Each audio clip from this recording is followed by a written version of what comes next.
तो भगवंताला म्हणतो, भगवंता आज थोडंसं तुमचं चुकलंच का नाही? भगवंत म्हणतो, माझं चुकलं? काय चुकलं?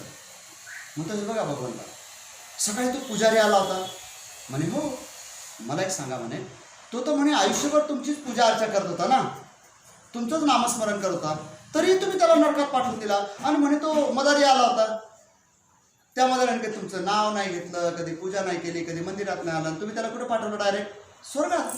म्हणे असं का बरं? म्हणे चुकत झाली का आपली काहीतरी? म्हणे नाही चित्रगुप्ता, लक्षात घे, मी तुला समजवतो.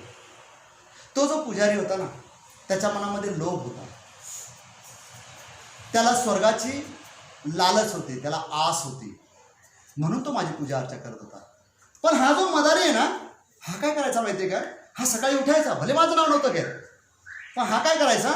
हा चौकात चौकात जायचा, लोकांना गोळा करायचा. तुला माहिती आहे आजकाल लोकांना किती प्रॉब्लेम आहे?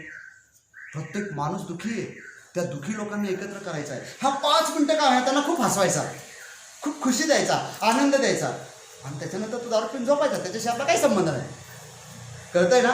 मग मला एक सांग, जी माझ्या प्रतिकृतीला हसवतायत, जी माझ्या प्रतिकृतीचं मनोरंजन करतायत, जे माझ्यासारख्याच माझ्या लेकरांचा जे त्या ठिकाणी सांभाळ करतायत, अशा लोकांसाठी स्वर्ग आहे, माझी पूजा करणाऱ्या लोकांसाठी नाही आहे. लक्षात ठेवा.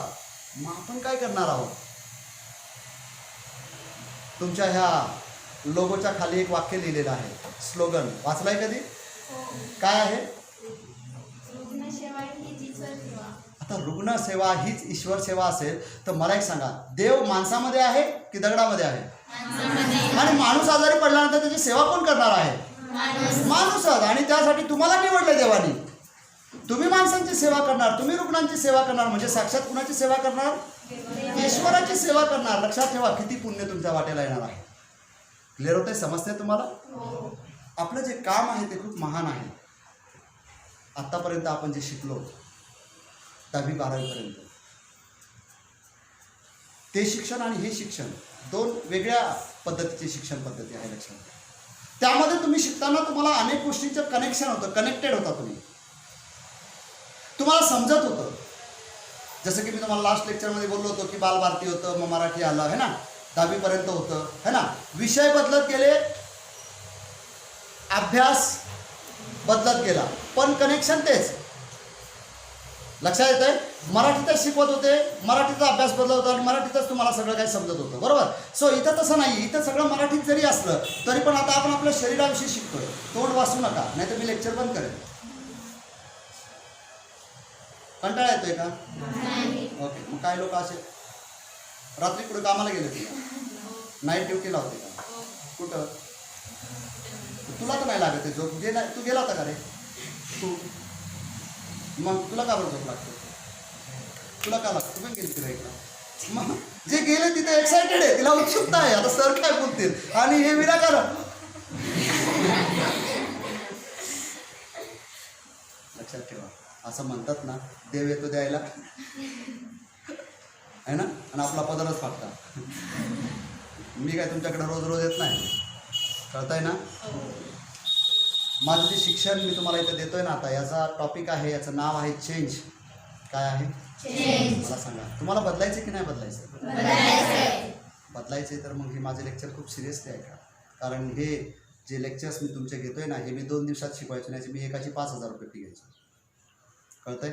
2 दिवस शिकून 5,000 रुपये फी घ्यायचं, परवडायचं की नाही मला? आता मी तुम्हाला 4 महिने शिकवणार आहे, तोच विषय. कळतंय ना काय बोलतोय? या सब्जेक्टमधनं अनेक लोकांचं आयुष्य बदललं आहे. तुम्हाला माहिती नाही तुम्ही कोण आहात. मी तुम्हाला दाखवणार आहे तुम्ही कोण आहात, तुम्ही काय करू शकता. तुम्हाला नाही माहिती, मला हे माहिती की तुम्ही काय बनू शकता. समजतंय तुम्हाला? कारण आपल्याविषयी आपल्याला माहिती नसते, आपल्याविषयी दुसऱ्याला माहिती असते. कळतंय? मला माहिती, इथं बसलेल्या माझ्या मुली पाय खाली घे, इथं बसलेल्या माझ्या मुली, त्यांची क्षमता काय आहे मला माहिती. लक्षात घ्या, मला माहिती तुमच्यामध्ये किती टॅलेंट आहे. तुम्ही दिसायला कसे आहात, तुम्ही काळ्या आहात की गोऱ्या आहात, उंच आहात की बुक्या आहात, त्याच्याशी मला काही फरक नाही पडत. लक्षात ठेवा, नर्सिंगता या गोष्टीचा कुठल्याही प्रत्येकाचा संबंध नाही आहे. लक्षात ठेवा, तुम्ही किती ग्रॅप्स करताय, तुम्ही किती ॲक्सेप्ट करताय, तुम्ही किती स्वीकारताय आणि तुम्ही किती बदलायला तयार आहात, याच्यावर तुमचं लाईफ बदलणार आहे. लक्षात घ्या. नाही तर अशा झोपात आपण भरपूर वेळा काढल्यात वर्गामध्ये. आता ती परिस्थिती नाही आहे. तुम्ही एका प्रोफेशनल कोर्सला आहात. या कोर्सनंतर तुम्हाला एक जॉब लागणार आहे आणि त्या जॉबमधनं तुम्हाला सॅलरी मिळणार आहे, पगार मिळणार आहे. मग जर चांगलं शिकलात तरच चांगला पगार मिळेल. कळतंय ना काय बोलतो? कळतंय ना? मी तुम्हाला आता थोड्या वेळापूर्वी बोललो की 4 मुली तुमच्यातल्या नर्स बनतील. किती मुली? त्या कोण आहेत? कुठे? आम्ही कसं काय असाल? 4च आहेत. मला त्या 4 जणींनी हातवर करून दाखवा बरं, कोण असेल ती दाखवा ना मला. येस. 1 2 3 4 5 6 7 8 9. हळूहळू कनेक्शन लागलं. असा कानाला हात लागला पाहिजे. असा ती मी घ्या. तुम्ही नाही बनणार आहे? नाही बनायचं असा इथे नाही, असं तुम्हाला नाही बनायचं. बेस्ट. येस. कानाला हात लागला पाहिजे. ओके. येस. ओके. थोडा वेळ हात असाच वरती ठेवा. बघा आपल्या अवतीभोवती. बघा ना, तुमच्या शेजारची बघा, तिचाही हात वरती आहे. तुमच्या मागची बघा, तिचाही हात वरती आहे. याचा अर्थ कॉम्पिटिशन किती आपल्या वर्गामध्ये, कारण 4च बनणार आहे. कळतंय ना? ठेवा. 4च जण जर का बनणार असेल तर आपण खूप लक्षपूर्वक ऐकलं पाहिजे. लक्षात घ्या. खूप कॉन्सन्ट्रेशन केलं पाहिजे, खूप फोकस केला पाहिजे, कारण हे तुमचं करिअर आहे. उभी राहा. आपण खूप कॉन्सन्ट्रेशन केलं पाहिजे, आपण खूप फोकस केला पाहिजे, आपण खूप शिकून घेतलं पाहिजे, आपण खूप समजून घेतलं पाहिजे. बिकॉज ऑफ सब्जेक्ट टॉपिक नवीन आहे. Yes or no? मग आपण तयारी करायला पाहिजे ना, की नाही आपल्याला जिंकायचं आहे. जिंकायचं तर तयारी इम्पॉर्टंट आहे आणि मी तुमची तयारीच करून घेतोय. मी कैलास सरांना तिकडे दवाखान्यात पाठवलं, त्या सरांशी बोलणं झालं की यांना परमिशन द्या. ही काय आहे? तयारी. आता एक पालक आले, तुम्ही सर एवढ्या लवकर तुम्ही पोरींना पाठवतोय. म्हटलं मग काय करू? पाठवू नको तर काय करू? यांना जर का नर्सिंग समजलं नाही तर या भविष्यातल्या नर्स बनतील तरी कशा? समजतंय ना? बऱ्याच वेळा मुलं मुली ऑपरेशन थिएटरमध्ये चक्कर येऊन पडतात. मग त्यांची तयारी जर इथंच होत असेल तर काय अडचण आहे? आयुष्यभर पुढं नर्सिंग करायचं आहे. आयुष्यभर पुढे या करिअरला आपल्याला जपायचं आहे. तुम्हाला माहिती आहे? स्टँडअप. आयुष्यभर आपण या करिअरमध्ये राहणार आहोत, या पर्सनॅलिटीमध्ये राहणार आहोत. तुम्हाला माहिती आहे, नर्सिंग एक अशी सब्जेक्ट आहे, एक असा विषय आहे की तुम्हाला रिटायरमेंट नाही आहे. लक्षात येते? तुम्हाला बिलकुल रिटायरमेंट नाही आहे. तुम्ही वयाच्या कितीही वर्षापर्यंत तुम्ही नर्सिंग करू शकता. आणि तुम्हाला माहिती आहे सगळ्यात जास्त फायदा काय नर्सिंगचा? तुमचं जसं वय वाढतं ना तसा तुमचा पगार पण वाढतो. कळतंय काय बोलतोय? नुसतं वयच वाढतं का तुमचं? तर अनुभव पण वाढतो, मग पगार वाढतो. कळतंय ना? वयासोबत काय वाढतो? अनुभव. आणि अनुभवातनं काय वाढतो? पगार. इट्स व्हेरी सिम्पल फंडा. लक्षात घ्या. तुम्ही जितकं फोकस कराल, जितकं कॉन्सन्ट्रेशन कराल, जितकं तुम्ही रोज येऊन बसाल, जितकं तुम्ही रोज ऐकाल, जितकं तुम्ही रोज एकमेकांशी चर्चा कराल, तितकं तुम्ही बेस्ट बनाल. इथं जरी तुम्हाला सरसकट मी एकटाच शिकवतो, तिकडं तुम्हाला वेगवेगळे टीचर्स भेटणार आहेत. लक्षात घ्या. तिथल्या सिस्टर ज्या तुम्हाला सिनियर असतील त्या तुम्हाला शिकवतील. कदाचित आपल्या ज्युनियर पण आपल्याला शिकवतात. लक्षात घ्या. समजते तुम्हाला? त्यानंतर तिथं RMOs असतात, रेसिडेन्शियल मेडिकल ऑफिसर असतात, ते आपल्याला शिकवतात. वॉर्ड बॉय शिकवतो, OT असिस्टंटवाला शिकवतो, एक्सरे लॅबवाला शिकवतो, मेडिकलवाला पण शिकवत असतो. लक्षात घ्या. अनेक प्रकारचे गुरु. तिथं झाडू फरशी करणारी मावशीसुद्धा आपल्याला अनुभवाने जास्त असते आणि ती पण कधी कधी आपल्याला एखादी गोष्ट शिकवते. आपल्याला शिकावं लागतं. लक्षात घ्या. तुम्ही जोपर्यंत शिकण्याच्या मोडमध्ये आहात तोपर्यंत तुम्ही जिवंत आहात. मी परत एकदा सांगतो, एकदा जर का शिकणं बंद केलं ना की तुमच्या लाईफला काही अर्थच उरत नाही. लक्षात घ्या. मग तुमचं क्षेत्र कुठलंही असो, नॉट नर्सिंग, कोणतंही क्षेत्र असो तुमचं, तुम्ही शिकणं चालू ठेवा. कंटिन्युअसली शिका. कारण अपडेट करणं स्वतःला खूप गरज आहे. अरे हे मोबाईल्स, कम्प्युटर्स जे सुपर आहेत, सुपर पॉवर आहेत, बरोबर, हे सुद्धा 2-4 दिवसांनी अपडेट मागतात. हे सर नो मागतात की नाही? जर ते मागतं तर तुम्ही काय आहे? तुम्ही कुठल्या मातीचे आहेत? कळतंय ना? हे किती जबरदस्त आहे. हे सुद्धा म्हणतं अपडेट कर, मला अपडेट कर, नाही तर बंद पडल है ना. आणि पडता पण बंद, हँग होऊन जातात. लक्षात घ्या. आपली परिस्थिती तशीच झाली. 18 वर्ष आपण अपडेट करलेच नाही स्वतःला. तसंच चाललंय. दप्तर घ्यायचं, शाळेत जायचं, बेंचवर बसायचं, झोपा काढायचं, काही अपडेशन नाही आहे आणि त्यामुळे डेव्हलपमेंट पण नाही आहे. लक्षात घ्या.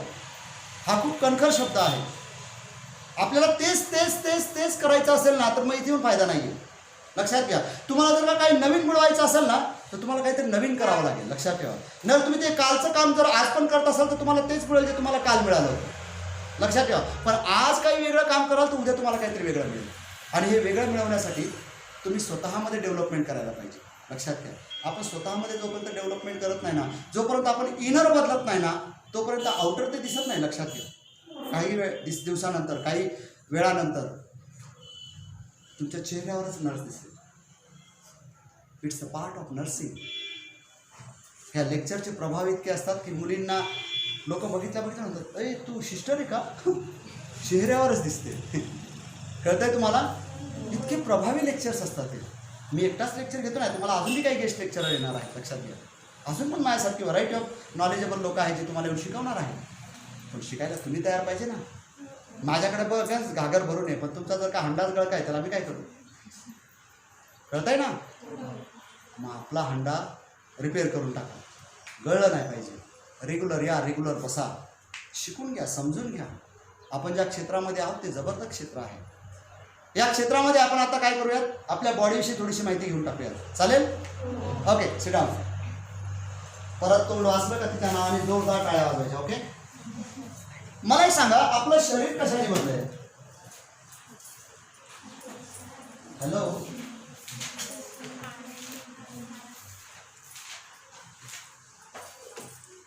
आपलं शरीर, बॉडी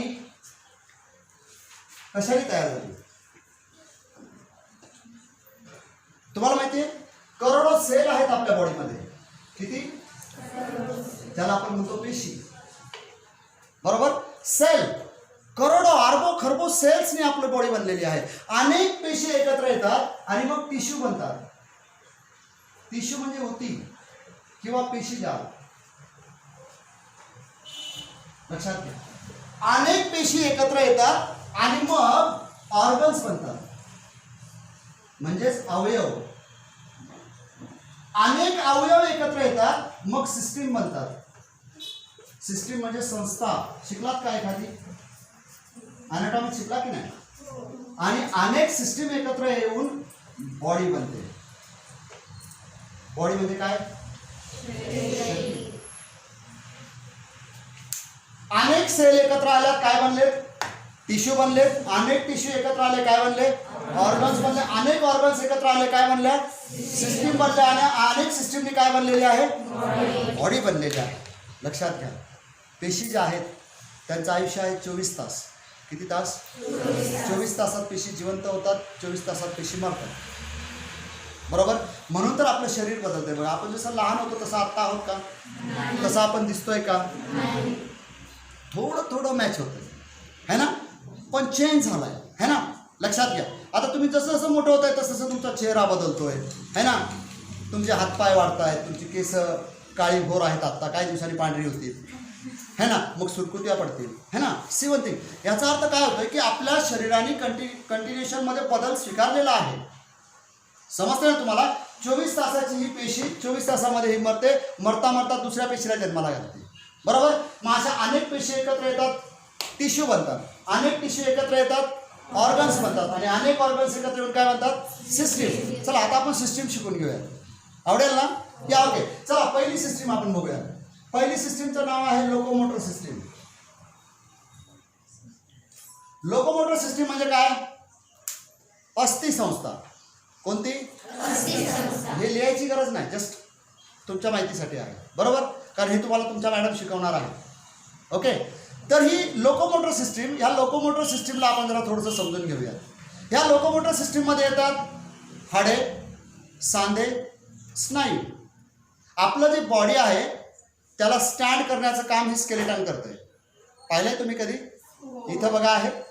ओके, आज मी तुमच्यासमोर जे दोन्ही हात असं करून उभं आहे ते कशामुळं? हाडांमुळं, है ना? सांध्यांमुळे माझे हातपाय वागतायत, है ना? आज माझे ॲक्शन्स होत आहेत. समजते तुम्हाला? लोकोमोटर सिस्टीममध्ये काय काय येते? Bones, joints and muscles. काय काय येते? बोन्स, जॉईंट्स अँड मसल्स म्हणजेच हाडे, सांधे आणि स्नायू. बरोबर? हे कशामध्ये येते? लोकोमोटर सिस्टीममध्ये. Number 2, digestive system. Digestive system म्हणजे पचन संस्था. डायजेस्टिव्ह सिस्टीम म्हणजे पचन संस्था. आता बघा, आपण खाताना काही खातो, येस ऑर नो? यस. शरीर त्याला पचवतं, पण त्याच्यासाठी एक सिस्टीम काम करते. तिचं नाव काय आहे? Digestive system. मग आता ह्या डायजेस्टिव्ह सिस्टीममध्ये काय काय येतं? तोंड, अन्ननलिका, जठर, लहान आतडे, मोठे आतडे. ओके, ह्या सगळ्या सिस्टीमनुसार आपण पेढे खाऊ तरी पचवतं, मटण खाऊ तरी पचवतं, मासे खाऊ तरी पचवतं, नागलीची खा, गव्हाची खा, नाही तर तांदळाची खा, पचवतंच आहे ना. लक्षात येते ना. आणि तुम्ही खडे खाल्ले नाही पचला तसं तसं बाहेर काढतं. समजते तुम्हाला. त्याची जी क्षमता आहे तेवढं ते काम करतं. लक्षात येते. ही झाली सेकंड सिस्टीम. काय नाव सांगितलं मी तिचं? Digestive system. Third is circulatory system.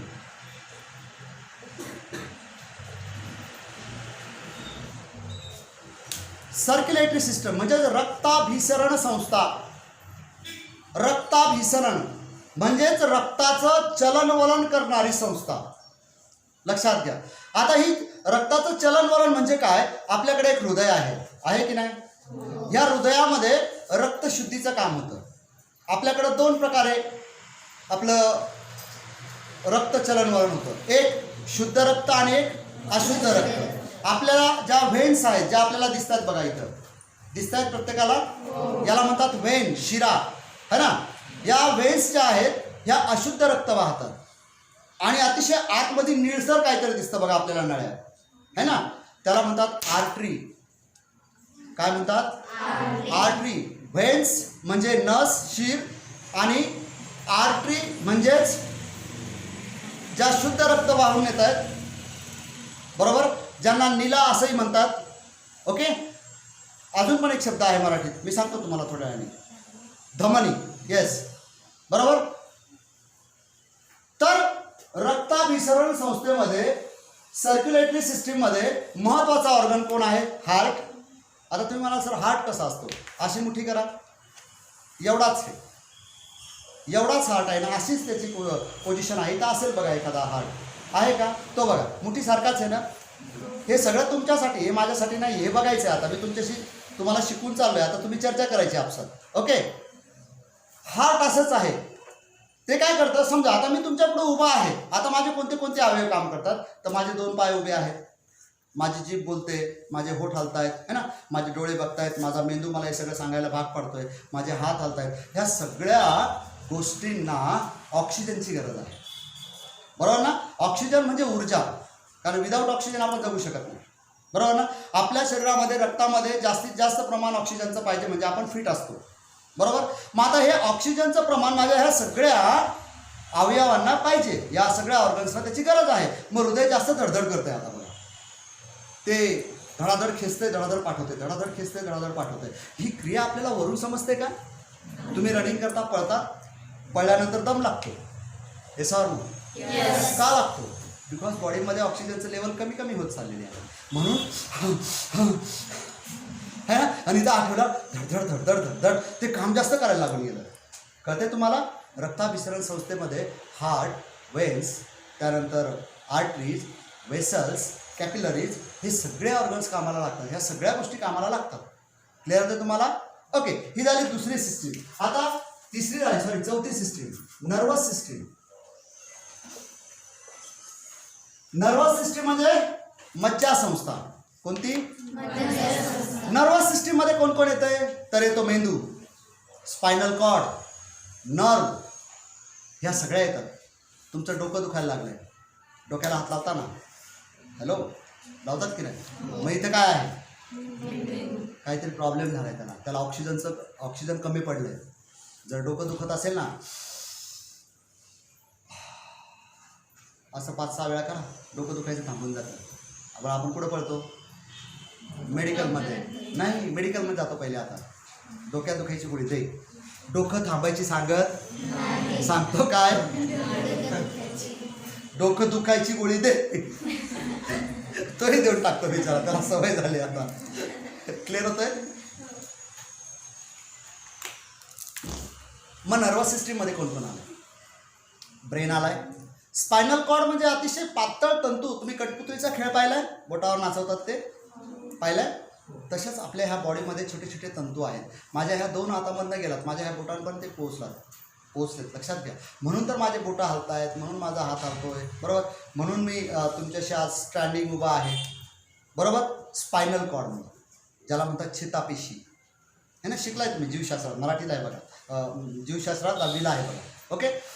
त्याच्यानंतर नर्व आहे, नर्व म्हणजे चेतनी. आपल्याला स्पर्श ज्ञान होतंय ना, आपलं इथं टेबलाला हात लावलाय का, डस्टरला लावलाय का, पाण्याच्या बाटलीला, कळतं ना आपल्याला? यस, थंड गरम कळतं ना, चेतनीमुळं कळतं.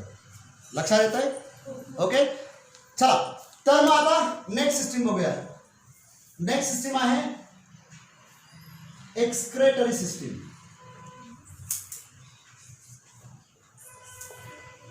आता एक्सक्रेटरी सिस्टीम म्हणजे उत्सर्जन संस्था. आपल्या शरीरामध्ये जे काही आहे, म्हणजेच आपल्या शरीरामध्ये आपण जे काही खाऊन टाकतो, बघा, अन्न टाकतो तर आपल्याला टॉयलेटला जावं लागतं, बरोबर. पाणी भरपूर पितो तर आपल्याला लघवीला जावं लागतं, बरोबर. ज्यावेळेस हे शरीरामध्ये जातं तर हे नुसतं अन्न जात नाही, बरोबर. आज तुम्ही पाहिलं असेल की पेस्टिसाईडचा उपयोग खूप होतो की नाही? पेस्टिसाइड्स, खते, बियाणे खूप वापरले जातात ना, है ना. खूप खतांची फवारणी केली जाते, बरोबर ना. म्हणजे आपण जे खातो ते बऱ्यापैकी विषच खातो, बरोबर. मग आपली बॉडी काय करते, जे पाहिजे आहे ते ठेवते आणि बाकीचं वेस्टेज बाहेर काढते. म्हणजे आपल्या शरीरामधनं जेव्हा जेव्हा काही गोष्टी बाहेर पडतात ते सगळे टॉक्सिन्स असतात, विषारी असतात. फॉर एक्झाम्पल हा घाम, हे काय आहे? विष आहे, टॉक्सिन्स आहे, हे बाहेर पडते. आपल्या बॉडीमधलं जे विषारी घटक आहेत ते बाहेर पडत आहेत. म्हणजे आपली बॉडी जी काही गोष्ट बाहेर काढते त्या सिस्टीमला म्हणतात एक्सक्रेटरी सिस्टीम. कोणती system? Excretory system. Okay, so उत्सर्जन संस्था. ओके, मग याच्यामध्ये कोण कोण येतं? याच्यामध्ये येतात किडनीज, बरोबर. याच्यामध्ये येत आहे तुमचं लंग्स, फुफ्फुस. याच्यामध्ये येते तुमची स्किन. ओके, अशा अवयवांचा, अशा गोष्टींचा याच्यामध्ये समावेश होतो. Okay, next system 6, special sense. आता स्पेशल सेन्समध्ये कोण कोण येतंय? आपल्याकडे काही असे इंद्रिय आहेत की जे आपल्याला चव ओळखू देतात, त्यानंतर वास, है ना, स्पर्श, है ना. मग आता असे कोणते कोणते ऑर्गन्स आपल्याकडे आहेत? नाक आहे, जीभ आहे, कान आहे, डोळे आहे, है ना, हात आहेत जे स्पर्श करतोय आपण. ज्या ज्या ठिकाणी आपल्याला स्पर्श ज्ञान, श्वासाने ज्ञान मिळतं, चवीने ज्ञान मिळतं, अशा सगळ्या गोष्टी कशामध्ये येतात? स्पेशल सेन्समध्ये येतात. Okay, next 7, endocrine Gland. आता ही जी इंडोक्राइन ग्लँड आहे, या इंडोक्राइन ग्लँडमध्ये जी गोष्ट येते ते म्हणजे हार्मोन्स. आता तुम्ही म्हणाल हार्मोन्स म्हणजे काय? मला एक सांगा. स्त्री गरोदर राहिल्यानंतर काही महिन्यानंतरच तिच्या ब्रेस्टमध्ये मिल्क तयार होतं, एस ऑर नो? बरोबर. किंवा महिन्याच्या काही दिवसांमध्ये तिला मासिक चक्र येतं, एस ऑर नो? बरोबर ना. का कायम मासिक चक्र चालू असतं? नाही होत असं. कायम ब्रेस्टमध्ये मिल्क येतं का? नाही होत असं. मग ठराविक वेळेमध्ये त्या ज्या घडामोडी आपल्या शरीरामध्ये घडतात त्याच्यामध्ये हार्मोन्सचा खूप मोठा रोल असतो. फॉर एक्झाम्पल, आपण एखाद्याला घाबरवलं, तो घाबरतो, त्याला धडधड होते की नाही? अशा क्षणामध्ये आपल्या शरीरामध्ये ॲड्रिनलिन नावाचा एक हार्मोन्स आहे, तो सिक्रेट होऊन जातो. म्हणून आपलं हृदय जास्त काम करायला लागतं. समजतंय तुम्हाला? मग अशा अनेक हार्मोन्स आपल्या बॉडीमध्ये आहेत. स्त्रियांच्या बॉडीमध्ये आहेत, पुरुषांच्या बॉडीमध्ये आहेत. थायरॉईड सारखे डिसीज पण होत आहेत. ऐकून आहात थायरॉईड? नाही ऐकलं? चांगली गोष्ट. पुढं बघायला मिळेल, शिकायला मिळेल. ओके, सो मग असं काय होतंय की ठराविक वेळेतच काही गोष्टी आपल्या शरीरामध्ये बदल करतात बिकॉज ऑफ हार्मोन्स. आणि त्या हार्मोन्समुळंच आपल्या शरीरामध्ये मंथली मासिक चक्र असेल किंवा गरोदर राहिल्यानंतर काही महिन्यानंतरच ब्रेस्टमध्ये मिल्क तयार होणं, अशा गोष्टी तयार होतात. समजतंय तुम्हाला? आता ह्या गोष्टींसाठी जर का व्हेन्स राहिल्या असत्या, म्हणजे नसा राहिल्या असत्या, पाईप राहिल्या असत्या, तर हे कायम चालू राहिलं असतं. पण आपली शरीर इतकी जबरदस्त निर्मिती आहे. आपल्याकडे आहे डक्ट, भरीव पाईप, ऐन वेळेलाच तयार होतं आणि ज्या वेळेस ती वेळ जाते स्टॉप होऊन जातं. लक्षात घ्या. कळतंय मी काय समजवतोय तुम्हाला? बघा, बऱ्याचशा मुलींना आता पण मासिक पाळीचा त्रास असेल, हे सर आहे. प्रत्येक मुलीला असतो, प्रत्येक स्त्रियांमध्ये असतो. कुणाला लवकर येते, कुणाला लेट येते, कुणाला खूप जातं, कुणाला जातच नाही. बरोबर. तुम्हाला माहिती आहे आपल्या बॉडीला मेंटेन करण्यासाठी एक्सरसाइज खूप गरजेची आहे. समजतंय काय बोलतोय? आता तुम्ही किती एक्सरसाइज करताय हे तुम्हालाच माहिती. सकाळी किती वाजता उठून तुम्ही जंगलात फिरायला जाता हे तुम्हालाच माहिती, नदीवर पोहायला किती वेळ जाता हे तुम्हालाच माहिती. पण मी तुम्हाला एक छोटासा व्यायाम सांगतो. पूर्वीच्या मुली लंगडी खेळायच्या, आताच्या खेळतात का? आता मोबाईल गेममध्ये खेळतात. समजतंय काय बोलतोय? ओके, तर मग लंगडी खेळ खेळा, स्किपिंग, दोरी है ना, रोज 100-200 दोर उड्या खाना, आनंदाने खेळायच्या ना. पूर्वीच्या लोकांना काही आजारच नव्हता, कारण ती लोक सगळे असेच खेळ खेळायचे, मर्दानी खेळ. तुम्ही किती जण विटी दांडू खेळता रे? आम्ही खेळायचो, समजतंय ना. आम्ही फुटबॉल खेळायचो, आम्ही क्रिकेट पण खेळायचो, आम्ही कबड्डी पण खेळायचो, आम्ही खो खो पण खेळायचो. त्यामुळं फिट आहोत. लक्षात येत आहे? समजतंय काय बोलतोय? आज तुम्ही क्रिकेट खेळता की नाही क्रिकेट? हो का नाही? सीझनेबल आहे ना. आता दिवाळीपर्यंत लय होत, एकदा का ऊन पडलं का संपलं. मग मोबाईल गेम, मोबाईलमध्ये क्रिकेट बघायचं. समजतंय ना. प्रॅक्टिकली वर्क करा, प्रॅक्टिकली एक्सरसाइज करा. प्रत्येक मुलीने सकाळी लवकर उठा, मुलांनी सकाळी लवकर उठा, 1-2 किलोमीटर पळा. नाही तर मग पोलीस भरती आली का हे पळायची घाई है ना.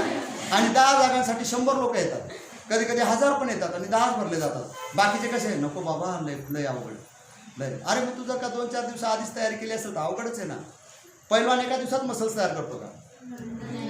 कंटिन्युअसली व्यायाम करतो, कंटिन्युअसली चांगलं इनटेक करतो आणि त्याच्यानंतर त्याची बॉडी बनते. आपण एका दिवसामध्ये पहिलवान बनायला गेलो तर हाडं मोडून जाते. आम्ही प्रॅक्टिकल लावतो आणि आम्ही त्या कराटेचे क्लास लावले होते आणि कराटेच्या क्लाससोबत आम्ही जिम पण करायचो. आता एक जण आमच्याकडे होता तिकडचा कळवण देवळ्या साईडचा, तो जरा असा मस्त बॉडी बिल्डर होता. म्हणे बघा म्हणे मी कशी जिम मारतो. आता आम्हाला तो तिथला जो ट्रेनर होता तो सांगायचा की 5 हे करा, 5 हे करा, 5 हे करा. ते असं सिस्टीम वाईज त्यांचं ते सगळं होतं. त्या सिस्टीमने आम्ही जायचो. हा पट्टे आम्ही 5 केले का हा 15 करायचा. हा बा आपल्याकडे इथं पहिलवान मी बसला एक है ना, त्याच्या शरीरावर जाऊ नका. ओके, सो आम्ही 5 जर का एखाद्या गोष्टी केल्या ना, एक्सरसाइज 5 गोष्टीवर एक्सरसाइज केल्या ना का तो 15 वेळा करायचा. काय व्हायचं माहिती का, तो जेव्हा तिथं घरी यायचा ना, म्हणजे हॉस्टेलला यायचा ना का तो असा व्हायचा. त्याला हलवलं का नको रे पाणी दे ना. त्याला आपण सांगितलं पेन दे रे पेन, घे ना तुझं तू. कळतंय ना. एका दिवसामध्ये काही घडत नाही. निसर्गाने आपल्याला खूप छान शिकवलंय. एका दिवसामध्ये लगेच कली उमलत नाही. लक्षात ठेवा, एका दिवसामध्ये काहीच होत नाही. Continuation is the secret of success. सततता, नियमितता हीच यशाची गुरुकिल्ली आहे. जितकं तुम्ही सतत राहाल, नियमित राहाल, तेच तुमचं यश आहे. लक्षात घ्या. ओके, सो स्किपिंग करायची, सगळे प्रॉब्लेम सॉल्व्ह होऊन जातील. जितकं तुमच्या शरीरातनं घाम बाहेर पडेल तितकं विष बाहेर पडेल ना. विष बाहेर पडलं तुमच्या बॉडीमध्ये सर्क्युलेशन होईल. सर्क्युलेशन झाले मग करोना येऊ नाही तर मरोना येऊ, काही फरक नाही पडणार. कळतंय ना. ओके, बघा आपल्या देशामध्ये करोना एवढा प्रभावी नाही आहे. दुसऱ्या देशामध्ये लोक डायरेक्ट झोपलीत, गायब झालीत. समजतंय ना. आपल्या देशामध्ये तसं नाही झालं, बिकॉज ऑफ आपलं डाएट तसं आहे. आपण जेही खातोय ते चांगलं खातोय है ना. एवढंही चांगलं खात नाही पण जे खातो ते चांगलं खातोय. त्यात शेतकरी वर्ग तरी घरी पिकून खातो है ना. त्याच्यामुळं आपल्या शरीरामध्ये जाते ते चांगलं जातं. म्हणून आपली इम्युनिटी पॉवर चांगली आहे, ज्याची प्रतिकारशक्ती चांगली आहे त्याला प्रॉब्लेमच नाही आहे. पूर्वीची लोक 100-200 वर्ष जगायची, पहाटे 4लाच उठायचे. आज पण आजी आजोबा 4लाच उठत असतील. उठतात की नाही? आई बाबा 7ला उठतात आणि आपण 8ला उठतो. हो असंच आहे. क्वचित तुमच्यामध्ये असं एखादा असेल का ते 4 वाजता उठून बसत असेल. नाही, असू बी शकतं एखाद्याला होते, सवय लागते, आवड असते ती. लक्षात घ्या. पण जी लोक सकाळी उठतात ना, जी लोक सूर्याला उठवायला जातात ना, ती खूप उथुंग यश मिळवतात. आणि ज्यांना सूर्य उठवतो ना त्यांचं काही खरं नाही आहे. ते फक्त बहाणे देतात, दोष देतात. याच्यामुळं झालं, याच्यामुळं झालं, त्याने असं केलं, तिने असं केलं, नाही तर मी अशी नव्हती.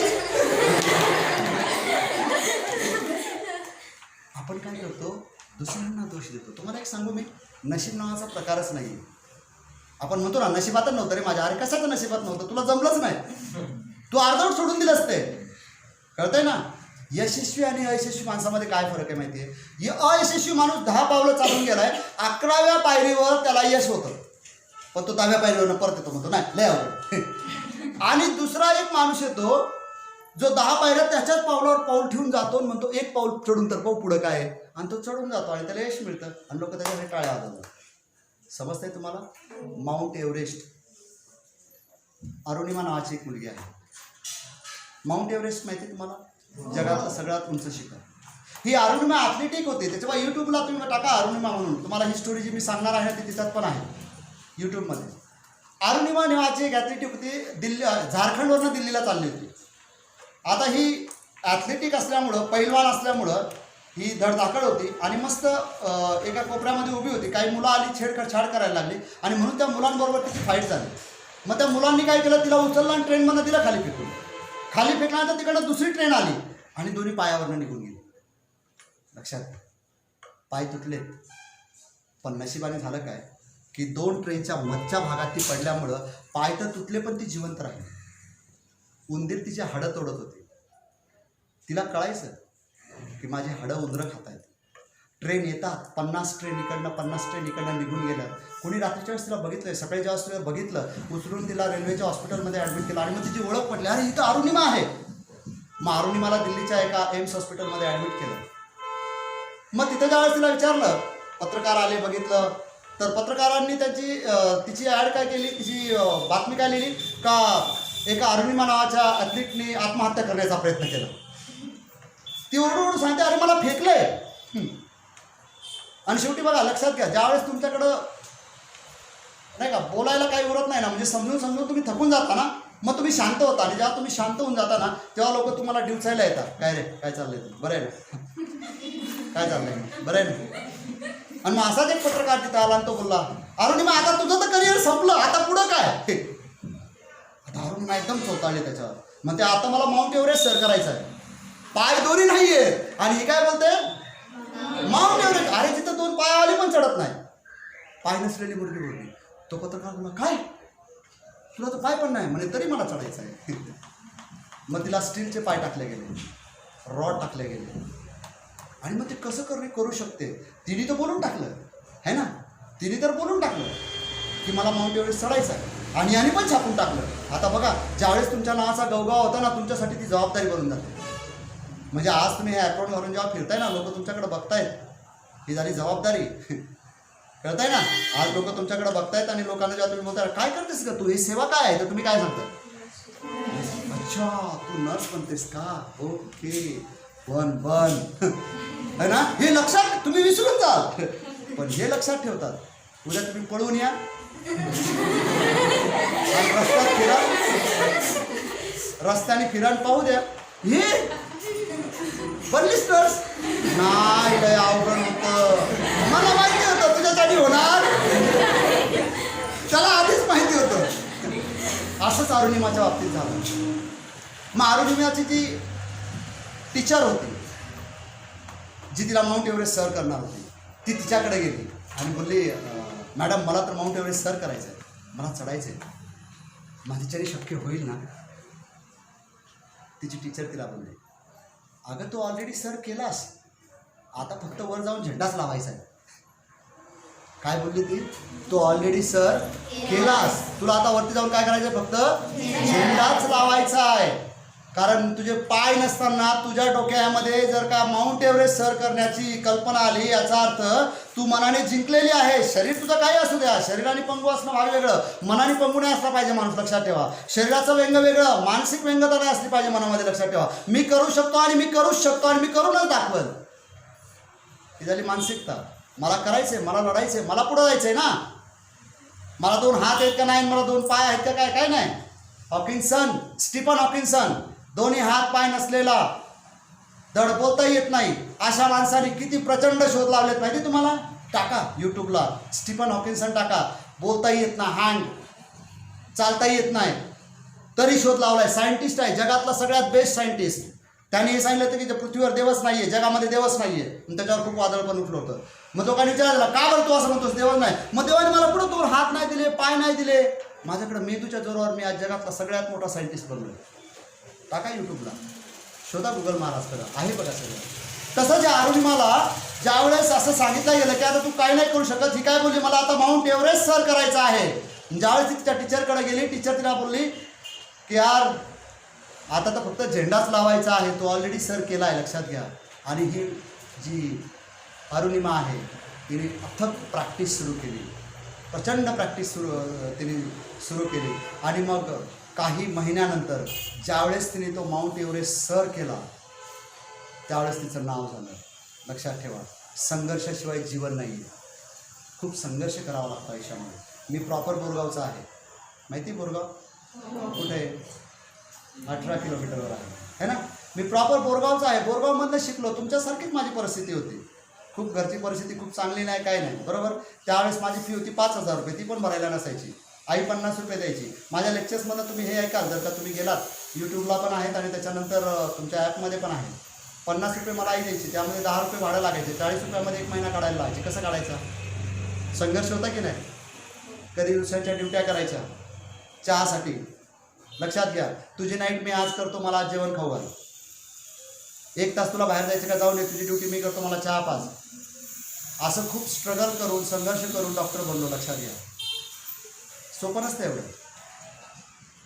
खूप मेहनत आहे, खूप कष्ट आहे, अपार कष्ट आहे. लक्षात घ्या, तुम्ही शरीराला थकवायला पाहिजे, शरीराने तुम्हाला नाही थकवलं पाहिजे. लक्षात ठेवा, तुम्ही शरीराला थकवायची तयारी ठेवा. शरीर जेवढं तुमचं थकेल ना तेवढं ते बेस्ट म्हणाल. मेंदूला तुम्ही जेवढं कामाला लावाल ना तेवढं तुम्ही बेस्ट म्हणा. पण जर का मेंदूने तुम्हाला कामाला लावलं, तुम्हाला कोणी सुधरवू नाही शकत. लक्षात घ्या, आज आपल्याला मीडियाने कामाला लावून दिलंय, मेंदूला आपल्या कामाला लावून दिलं. 7ची सिरियल बघायची, तुझ्यात जीव काय ते रंगला का गुंतला आहे ना, गुंतला आहे ना, काहीतरी आहे. आता माझं छोटंसं बच्चू आहे, 4.5 वर्षाचा आहे. तिला अगं बाई सासूबाई खूप आवडतं. 8 वाजले का ती रिमोट कुणालाही देत नाही आणि फक्त ते म्युझिक सुरू झालं का ती नाचते, अगं बाई. आणि परत हे पण म्हणते आहा.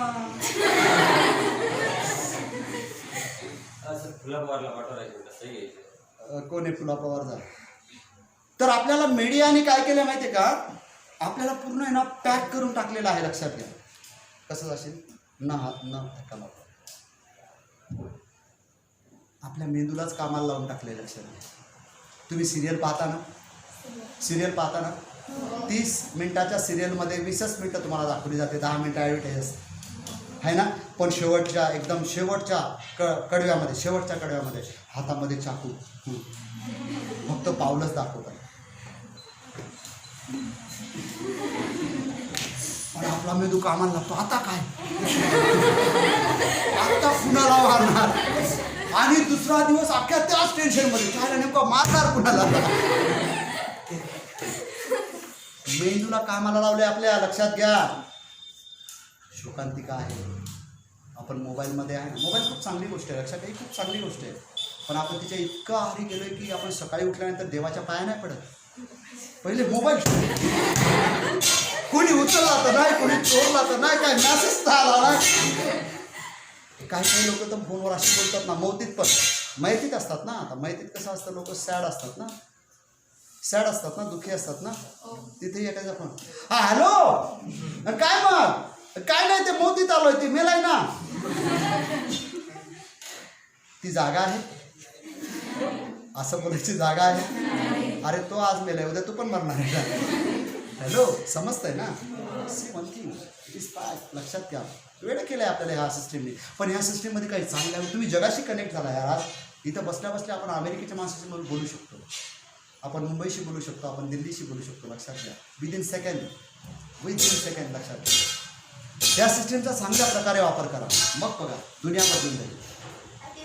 आपल्या मेंदूला कामाला लावा. मेंदूने आपल्याला लावलं, खेळ संपला. लक्षात ठेवा. पुढं माझा एक टॉपिक आहे, व्हॉट इज लव. खूप भारी इंटरेस्टिंग विषय आहे. त्याच्यामध्ये हा याचा ऐकत नाही आणि हा याचा ऐकत नाही. पुढचा टॉपिक आहे तो, पुढच्या लेक्चरमध्ये आहे. Okay, so it is very important. लक्षात ठेवा की तुम्ही तुमच्या शरीराला आत्ता किती थकवताय. आत्ता तुमचं वय आहे, आता तुम्ही शरीराला पाहिजे ते वळण देऊ शकता. अजून काही दिवसानंतर नाही, अजून काही दिवसानंतर नाही, अजून काही दिवसानंतर मुळीच नाही. लक्षात घ्या, एकदा का तुम्ही संसाराच्या चक्कीत गेलात ना का पिसून जाल तुम्ही. लक्षात घ्या, एकदा जर का तुम्ही जबाबदारीच्या बेडीत अडकलात ना, आयुष्यात कधी सुटणार नाही. आत्ताचं लाईफ खूप भारी आहे आणि तुमच्या आयुष्यातला आजचा सगळ्यात बेस्ट टाईम जो आहे ना तो तुमचं प्रॅक्टिकल. आज प्रॅक्टिकलमध्ये तुम्ही जेवढं स्ट्रॉंग राहाल ना तितक्या स्ट्रॉंग तुम्ही नर्स होणार, तितकं बेस्ट तुम्ही बनून जाल. लक्षात आज प्रॅक्टिकलला जेव्हा जाल ना, असं बघा ना की परत बघायलाच मिळणार नाही, असं ऐका ना परत ऐकायलाच मिळणार नाही. लक्षात ठेवा. असं लिहा ना का परत हे लिहायलाच मिळणार नाही, आणि परत असं वाचा ना कधी वाचायलाच मिळणार नाही, आणि अशा पद्धतीने ते काम करा ना का परत आपल्याला हे काम करायला मिळणार. मग बघा तुमच्यातनं बेस्ट प्रतिकृती बाहेर पडेल, बेस्ट काम बाहेर पडेल, बेस्ट लिखाण बाहेर पडेल. Continuation is the secret of success. सततता, नियमितता हीच यशाची गुरुकिल्ली आहे.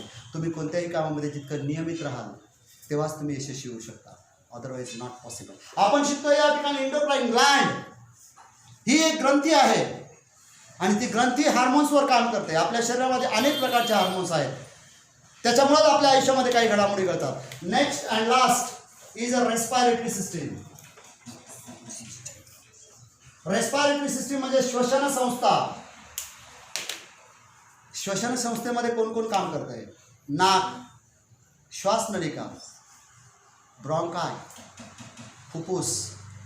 लक्षात ठेवा कोण कोण काम करत आहे. Nose, trachea, bronchi, lungs. कोण कोण काम करत आहे? Nose, trachea, bronchi, lungs. शब्द अवघड आहेत, प्रॅक्टिस केली तर सोपे आहेत. मी गेल्यानंतर तुम्ही विचारा ना एकमेकांना काय सांगितलं पहिलं. नोज, ट्रकिया है ना, त्यानंतर ब्रॉन्काय, ब्रॉन्काय अँड लंग्स है ना. मग आता आपण हे शिकूयात की कोणत्या सिस्टीमला कोणता आजार होतो. चालेल ना? या ओके. बघा आपलं शरीर आहे ना खूप भारी आहे, लक्षात घ्या. आपल्याला आहे ना जर सिस्टीम समजल्या ना तर आजार पण कळतो. लक्षात घ्या. आता मला एक सांगा, एखाद्याला लोकोमोटिव्ह सिस्टीमचा आजार आहे, त्याला काय आजार असतील बघा, लक्षात घ्या. त्याला आजार असेल सांधेदुखी है ना, हाड मोडलाय है ना, चमक भरली, वात आलाय, दुखतंय. कोणत्या सिस्टीम मध्ये गेले आजार? Second, digestive system. काय काय आलं बरं याच्यामध्ये? तोंड, अन्ननलिका. बघा आपण जर आता इंग्लिश मध्ये घेऊया. Mouth, oesophagus, stomach, small intestine and large intestine. समजतंय? हॅलो, समजतंय? सांगा मग. येस बोला. Oesophagus, stomach, large intestine, small intestine. हे बघा शब्द अवघड आहे पण प्रॅक्टिस मेक मॅन परफेक्ट. लक्षात घ्या. आता मला सांगा, मला जर का डायजेस्टिव्ह सिस्टीमचा आजार झाला तर कोणता आजार होऊ शकतो? चला तुमच्या अकलेचे कांदे तोडा. पोट दुखल, जुलाब होतील, तोंड येईल, जळजळ होईल है ना, म्हणजे ॲसिडिटी है ना. सी डायजेस्टिव्ह सिस्टीममध्ये कोणते कोणते आजार येतील? पोटदुखीचे आजार येतील, लूज मोशन्स होतील है ना, त्यानंतर ॲसिडिटी होईल. हे सगळे आजार कशामध्ये येतील? Digestive system. तिसरी सिस्टम सर्क्युलेटरी सिस्टीम. सर्क्युलेटरी सिस्टीममध्ये कोण कोण आलंय? हार्ट, आर्टरीज, वेन्स, त्याच्यानंतर कॅपिलरीज, वेसल्स. बरोबर. मग तिथं हृदय आहे, तिथं हृदयाचा काय आजार आहे? बीपी, ब्लड प्रेशर कमी जास्त होणं. बरोबर. त्यानंतर हार्ट अटॅक येणं है ना, ज्याला आपण अटॅक म्हणतो है ना, ज्याला आम्ही म्हणतो MI. तिला शेजारचीला धक्का दे ग, तूच तिला धक्का दे ना, धक्का दे. हां गुड. ओके.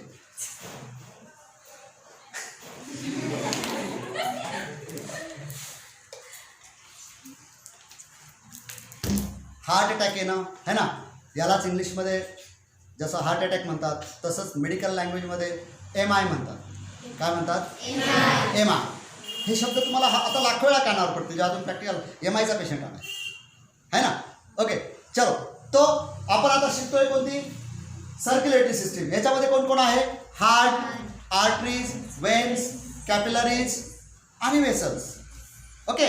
म्हणजे आता एखाद्याला हार्ट अटॅक आला तर कोणत्या सिस्टीमचा आजार आहे? Circulatory system. कोणत्या? Circulatory system. Nervous system. डोकं दुखतंय, ब्रेन ट्यूमर झालाय है ना, ट्रॉमामध्ये ब्रेन डॅमेज झालाय, नर्वस सिस्टीम. ओके. स्पर्श ज्ञान कमी झालंय. तुम्ही डॉक्टरकडे जाता ना, जाता की नाही? डॉक्टरकडे एक रबरी हातोडी असते बघा, तो मारतो. कधी मार खाल्लाय का असा? एक खिळासारखं हे आकार असतं, असं टोचून पाहतो. नसेल लक्षात. आता गेल्यावर बघा तो असं काहीतरी करतोच. ते पुढच्या लेक्चरमध्ये आहे माझं. ओके. सो नर्वस सिस्टीममध्ये हे आजार होतात की जसं डोक्याचा मेंदूमध्ये सूज येणं, मेंदूमध्ये गाठ येणं है ना, त्यानंतर कॅन्सर सारखे म्हणजे मेंदूचा कॅन्सर होणं, अशा अनेक गोष्टी, स्पर्श ज्ञान कमी होणं, अशा अनेक गोष्टी. ओके. त्यानंतर एक्सक्रेटरी सिस्टीम म्हणजेच काय, उत्सर्जन संस्था. उत्सर्जन संस्थेचे आजार कोणते कोणते असतील लक्षात घ्या. याच्यामध्ये कोण कोण आलंय, किडनी आली, त्वचा आलेली आहे, लंग्स है ना, फुफ्फुस. आता बघा आपण जेव्हा श्वास घेतो ना तेव्हा गार घेतो, कॉलर घेतो. आपण जेव्हा श्वास घेतो तेव्हा काय करतो, गार घेतो ना, हवा थंड आहे ना बाहेरची, पण जेव्हा सोडतो तेव्हा याचाच अर्थ काय होतंय की ही थंड हवा आपल्या शरीरामध्ये जाते, फुफ्फुसामध्ये गाळून ती गरम होऊन बाहेर पडते. याचाच अर्थ आपल्या गरम होणं म्हणजे आपल्या शरीरातली वाफ बाहेर पडणं. समजतंय तुम्हाला. आणि म्हणून आपल्याला ज्यावेळेस आपण श्वासाद्वारे गरम गरम वाफ बाहेर करतो त्यावेळेस आपल्या शरीराचं पाण्याचं प्रमाण सुद्धा कमी कमी होत जातं. समजतंय तुम्हाला. बोलता बोलता तहान लागते. मी काय करतोय आता, एक तर घामावाटे पण चाललंय आणि श्वासावाटे पण चाललंय. समजतंय तुम्हाला. आणि माझा मेंदू मला आता कमांड देतोय की पाणी पी. समजतंय तुम्हाला. ओके. म्हणजे आपल्याला तहान लागते. ओके. चला, हे झालं एक्सक्रेटरी सिस्टीम. अजून स्किनचे डिसीज होतात, खरूज, नायटा है ना, एक्सक्रेटरी सिस्टीममध्ये जातात. ओके. त्यानंतर स्पेशल सेन्स, कानाचा, डोळ्याचा, नाकाचा, जिभेचा आजार है ना. त्यानंतर इंडोक्राईन ग्लँड, मी तुम्हाला बोललो हार्मोन्स, जिथे जिथे हार्मोन्स आहेत तिथे तिथं प्रॉब्लेम इंडोक्राईन ग्लँडचा. आणि नेक्स्ट इज रेस्पायरेटरी सिस्टीम, ज्याच्यामध्ये नाक आहे, ज्याच्यामध्ये श्वासनलिका आहे, ब्रॉन्काय आहे, लंग्स आहेत, सर्दी होणं, खोकला होणं, ताप येणं है ना, निमोनिया होणं, आता करोना होणं, हे सुद्धा रेस्पायरेटरी. तुम्हाला माहिती आहे करोनाचं मेन सिम्पटम आहे तुम्हाला श्वास घ्यायला त्रास होतो. श्वास घ्यायला त्रास होतो याचा अर्थ कोणत्या सिस्टीमवर लोड येतोय, रेस्पायरेटरी सिस्टीम. कोणत्या सिस्टीमवर.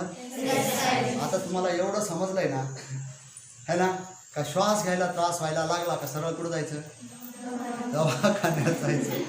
ताप आला ना एक वेळेस ठीक आहे, पण श्वास घ्यायला त्रास व्हायला लागला ना पहिलं काय गाठायचं, दवाखाना गाठायचा. लक्षात घ्या. हे झाल्या 8 सिस्टीम आणि हे 8 सिस्टीमचे डिसीज पण आपण या ठिकाणी शिकलो. आता ट्रीटमेंट तुम्ही प्रॅक्टिकलमध्ये शिकणार आहात. समजते काय बोलतो. ट्रीटमेंट जे आहे ते प्रॅक्टिकलमध्ये शिकणार आहात. लक्षात घ्या. इथं तुम्ही जितकं असमाधानी राहाल ना, जितकं असमाधानी राहाल ना तितकं तुम्ही यश मिळवा. फॉर एक्झाम्पल, तुम्ही शिकताना ही पाण्याची बाटली तुम्हाला दिसली है ना, मग हे पाणी कसलं आहे, क्वेश्चन्स, क्युरियोसिटी. ही बाटलीतच काय है ना, कोणत्या कंपनीची आहे. लक्षात. पाण्यामध्ये पण खूप प्रकार आले है ना, आरोचं पाणी, मिनरल पाणी है ना, ॲक्वागार्ड पाणी है ना, कितीतरी प्रकार आहेत बघा. लक्षात घ्या. मग हे कोणतं पाणी आहे, क्युरियोसिटी पाहिजे, तुमच्याकडे शिकण्याची इच्छा असली पाहिजे, तुम्ही असमाधानी राहिलं पाहिजे. कारण ही दुनिया असमाधानी लोकांनी बनलेली, समाधानी लोकांमुळे ही दुनिया बनलेली नाही आहे. लक्षात ठेवा. मला एक सांगा, पायी चालून जर का सुख मिळालं असतं तर सायकल नसती बनली, याच्यावर मग. आणि जर सायकल चालून खुश राहिले असते तर मोटरसायकल नसती बनली. आणि जर मोटरसायकल चालून खुश राहिले असते तर कार नसती बनली. आणि जर का कार चालून खुश राहिले असते तर ट्रेन नसती बनली. आणि जर का ट्रेन चालून खुश राहिले असते तर प्लेन नसतं बनलं. आणि प्लेन चालून जर का खुश राहिले असते तर हेलिकॉप्टर नसतं बनलं. हेलिकॉप्टर चालून जर का खुश राहिले असते तर रॉकेट नसतं बनलं. लक्षात घ्या. ही दुनिया जी आहे असमाधानी लोकांनी बनलेली आहे. तुम्हाला आयुष्यामध्ये उत्तुंग यश मिळवायचं आहे ना तर असमाधानी राहायला शिका. सतत शिकण्याच्या मोडमध्ये राहा. बघा, लिहा, वाचा आणि करा. लक्षात घ्या. जे यशस्वी लोक आहेत त्यांनी तेच केलंय. प्रत्येक यशस्वी माणसाने त्याचं आत्मचरित्र लिहून ठेवलं. याच्यावर बघितलं ना तुम्ही, प्रत्येक माणसाचं आत्मचरित्र आहे. तुम्हाला असं वाटत नाही की तुमचं बी असावं. यस, 100% असावं. आपल्यावर पण बायोग्राफी लिहायला जावी. माझी पण बायोग्राफी असावी. लक्षात घ्या. आपल्याला आपलं स्वप्न, एंडचं स्वप्न आज बघण्याची सवय लावून घ्या. ज्यावेळेस मी 70 वर्षाची होईल ना, किती वर्षाची, 70 वर्षाची, तर माझा बंगला असेल है ना, माझा मुलगा, मुलगी, सून, माझा नवरा, आम्ही अशा पद्धतीने राहू. स्वप्न बघायला सुरुवात करू. लक्षात घ्या. कधीचा विचार करतोय आपण, 70चा. किती वयामध्ये, 18 वर्षामध्ये. लक्षात घ्या. पुढचं बघा. आपल्याला म्हणतात ना आगे की सोच, पुढचा विचार करून घ्या तू म्हणतो ना आपण. पुढचा कधीचा माहिती नाही, पण कधीचा भांडणं उद्या पुढचा विचार करून बोला. समजतंय ना? So it is very important. पुढचा विचार करायला शिका. समाधानी राहू नका, असमाधानी राहा. मग बघा यश तुमच्या जवळ पडत येईल. पण तुम्ही जर का समाधानी झाले तर विषय संपला नाही, मग तुमचं लाईफ एंड झालं. असमाधान बाळगा. तुम्ही ज्यावेळेस हॉस्पिटलला जाल, प्रॅक्टिकलला जाल, तुम्ही शिकताना अनेक प्रश्न निर्माण करा. जितके जास्त प्रश्न तितकी जास्त उत्तरं, आणि जितकी जास्त उत्तरं तितकं जास्त नॉलेज. Yes or no? पण मी प्रश्न विचारायला तयार नाही आहे, है ना? मी प्रश्न जाऊ द्यायचे, काय विचारायचं? चाललंय ना, चाललंय, घडतंय ना, मग ते डॉक्टर पण तुमच्यामध्ये इंटरेस्ट घेतो. ते म्हणतात चाफा हालत बी नाही, चाफा बोलत बी नाही, बसलाय चाफा बसू द्या. कळतंय ना? एक लक्षात. तिकडे गेल्यानंतर खूप बोला. त्या लोकांशी जर का तुम्ही बोललात नाही ना, तर त्या लोकांना हे कळत नाही की तुम्हाला किती अक्कल आहे. अक्कल कधी कधी कळते माणसाला का गप राहिलेला आपण लय हुशार लय गप राहतो बरं का. असं झालं का कधी? बोला ना, भरपूर बोला, त्यांच्याशी बोला. सर हे काय, हे काय, सर हे काय, हे कसं असतं सर, हा कोणता रोग आहे, हेच औषध का वापरलं जातं, है ना? आता तुमचे सर बिजी असतील तर त्यांच्या हाताखाली एक दुसरा सर आहे, तो पण बिजी असेल. त्याच्या हाताखाली तिसरा आहे, तो पण बिजी असेल. एक नर्स आहे, तिला विचारा. नर्सला नसेल तर मग आपली एखादी कलिग्ज असेल. लक्षात ठेवा, आपल्याला मिळालेलं ज्ञान हे इतरांना देण्याचा प्रयत्न करा. जगामध्ये ज्ञान एक अशी गोष्ट आहे जिची ना कधी चोरी होते, है ना ते कधी संपतं. ज्ञान एक अशी गोष्ट आहे का तुम्ही जेवढं वाटाल तेवढी ती वाढते. लक्षात ठेवा. मग तुम्हाला नॉलेजेबल बनण्यासाठी काय करावं लागेल? तुम्हाला ज्ञान लालसा मिळवावी लागेल. आता ही ज्ञान लालसा काय असते? तुम्हाला नवीन नवीन ज्ञान ग्रहण करावं लागेल. तुमच्यासमोर एखादं ऑपरेशन चालू आहे तर बघा तर खरं कसलं ऑपरेशन आहे. समजतंय ना? तुम्ही आतापर्यंत डिलिव्हरी ऐकलेली आहे, आता बघायची वेळ आलेली आहे. बघा तर खरं बाळ कसं बाहेर येतं. आल्यानंतर डॉक्टर त्या पाठीवर मारतातच का बरं? माहिती ना तुम्हाला? बाळ बाहेर पडल्यावर पहिले एक फटका मारतात, त्याला रडतात. लय दिवस आराम केला ना तू मध्ये, आता रड. कारण बाहेरच्या दुनियेमध्ये रडण्याशिवाय दुसरं मान्य बी करताय तुम्ही.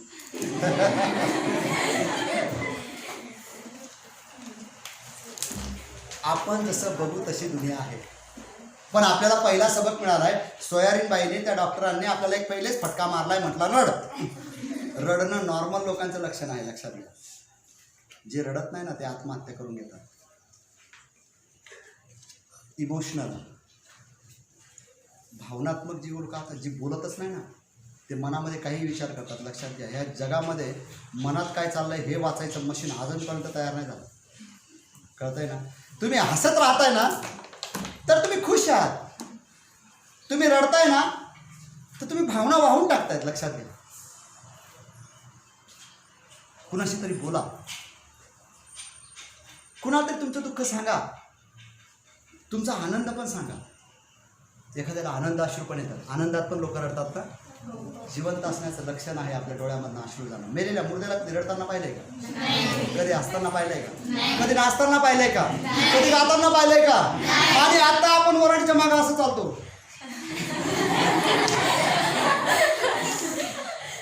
का? सुशिक्षित आहोत, है ना?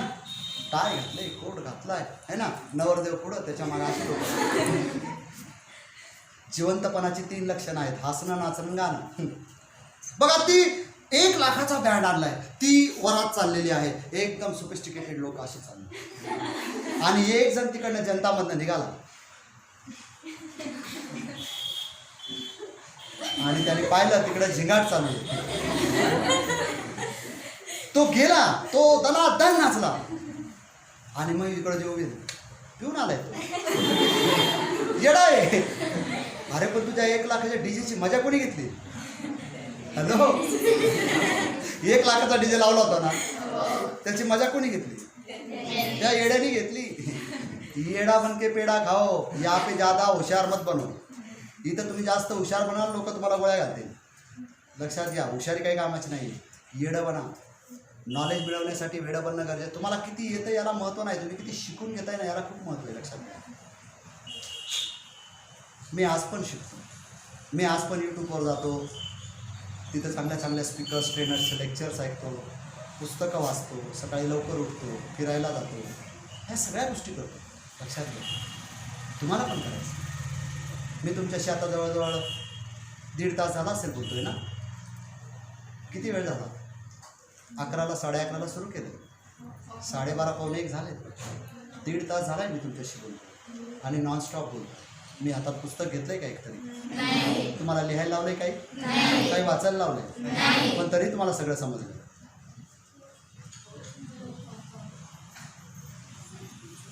समजलं का?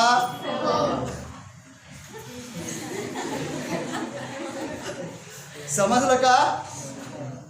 नाही म्हणायची सवय लावा. काय म्हणाय? असमाधानी राहा ना. मीच शिकवतो ना आता तुम्हाला कसं राहायचंय. पण मला काय नाही समजलं हे पण सांगण्याची हिंमत पाहिजे. नाही तर नुसतं सर तुम्ही बोलले होते नाहीच म्हणायचं तसंही चालणार. असमाधानी राहा ना. सर तुम्ही मला ती जी स्टोरी सांगितली ती नाही समजली. सर तुम्ही ह्या नर्वस सिस्टीममध्ये जे सांगितलं ते नाही समजलं. ह्या 8 सिस्टीम सर पुन्हा एकदा रिवाईज करा ना. समजा मला विचारलं काय नाव तुझं बेटा? हां, वर्षाने मला विचारलं सर मला ना ह्या 8 सिस्टीम समजल्या नाही तर मी असं करेल, वर्ष इकडे तुझ्या कानात असं करेल का? नाही, मी पुन्हा एकदा रिवाईज करायला तयार आहे ना. तुम्ही विचारा तर खरं. समजते ना काय बोलतो? आपल्याकडं काही म्हणी आहेत. ठोठवा म्हणजे उघडेल, बोला म्हणजे कळेल, मागा म्हणजे मिळाल, शोधा म्हणजे सापडेल, आहे ना. दे रे हरी खाटल्यावर काही नसतं. कळतंय ना? दे रे हरी खाटल्यावर काही नसतं. दरवाजात पाहुणा आलाय दारच नाही वाजवला, आपण दार उघडू का? त्याने ठोठवलंच नाही ना. काय आपल्याला स्वप्न पडले बाहेर कोणी येऊन उभं राहिलंय? मला भूक लागली, मला 2 चपात्या वाढ. मी जोर बोलणार नाही, माझी बायको मला देईल का? मागायचं ना. ती काय म्हणत? मागायचं ना. पाहिजे होतं तर मागायचं ना. मी हात उठला, मी आज उपाशीच आहे. चुकी कुणाची? मागा म्हणजे मिळेल, बोलला तरच कळेल ना. मी तुम्हाला गुरुमंत्र दिला होता लास्ट टाइम, आठवतो? काय होता? समझा तो अच्छा, नहीं समझा तो और भी अच्छा. कम से कम हमको इतना तो समझा कि हमको कुछ नहीं समझा. अरे न समजणं हे सुद्धा सांगून दाखवणं याच्यामध्ये खूप मोठी समजदारी आहे. म्हणून इथून पुढे एक गोष्ट लक्षात ठेवा. जर का कोणी विचारलं समजलं का? नाही. पण काय नाही समजलं ती विचारा. कळतंय ना? नाही तर विनाकारण सर बोलले होते मागच्या वेळेस काय सांगायचं नाही. मग तो विचार काय नाही समजलं तुला? काय माहिती. नॉलेज घेण्यासाठी सतत तत्पर राहा, ॲक्टिव्ह राहा, क्रिएटिव्ह राहा. लक्षात घ्या. तुमचं वय आता असं नाही की बाहेरनं गाडी गेली मग तिकडं लक्ष, हॉर्न वाजतोय, कोण वाजवतोय, कावळा चिमणी है ना, कुत्रा मांजर, हे वय नाही आहे बघायचं. लक्षात घ्या. तुम्ही प्रोफेशनल कोर्सला ॲडमिशन घेतलं. तुम्ही ज्या प्रोफेशनल कोर्सला ॲडमिशन घेतलं यामध्ये तुम्ही एक प्रोफेशनल बनणार आहात.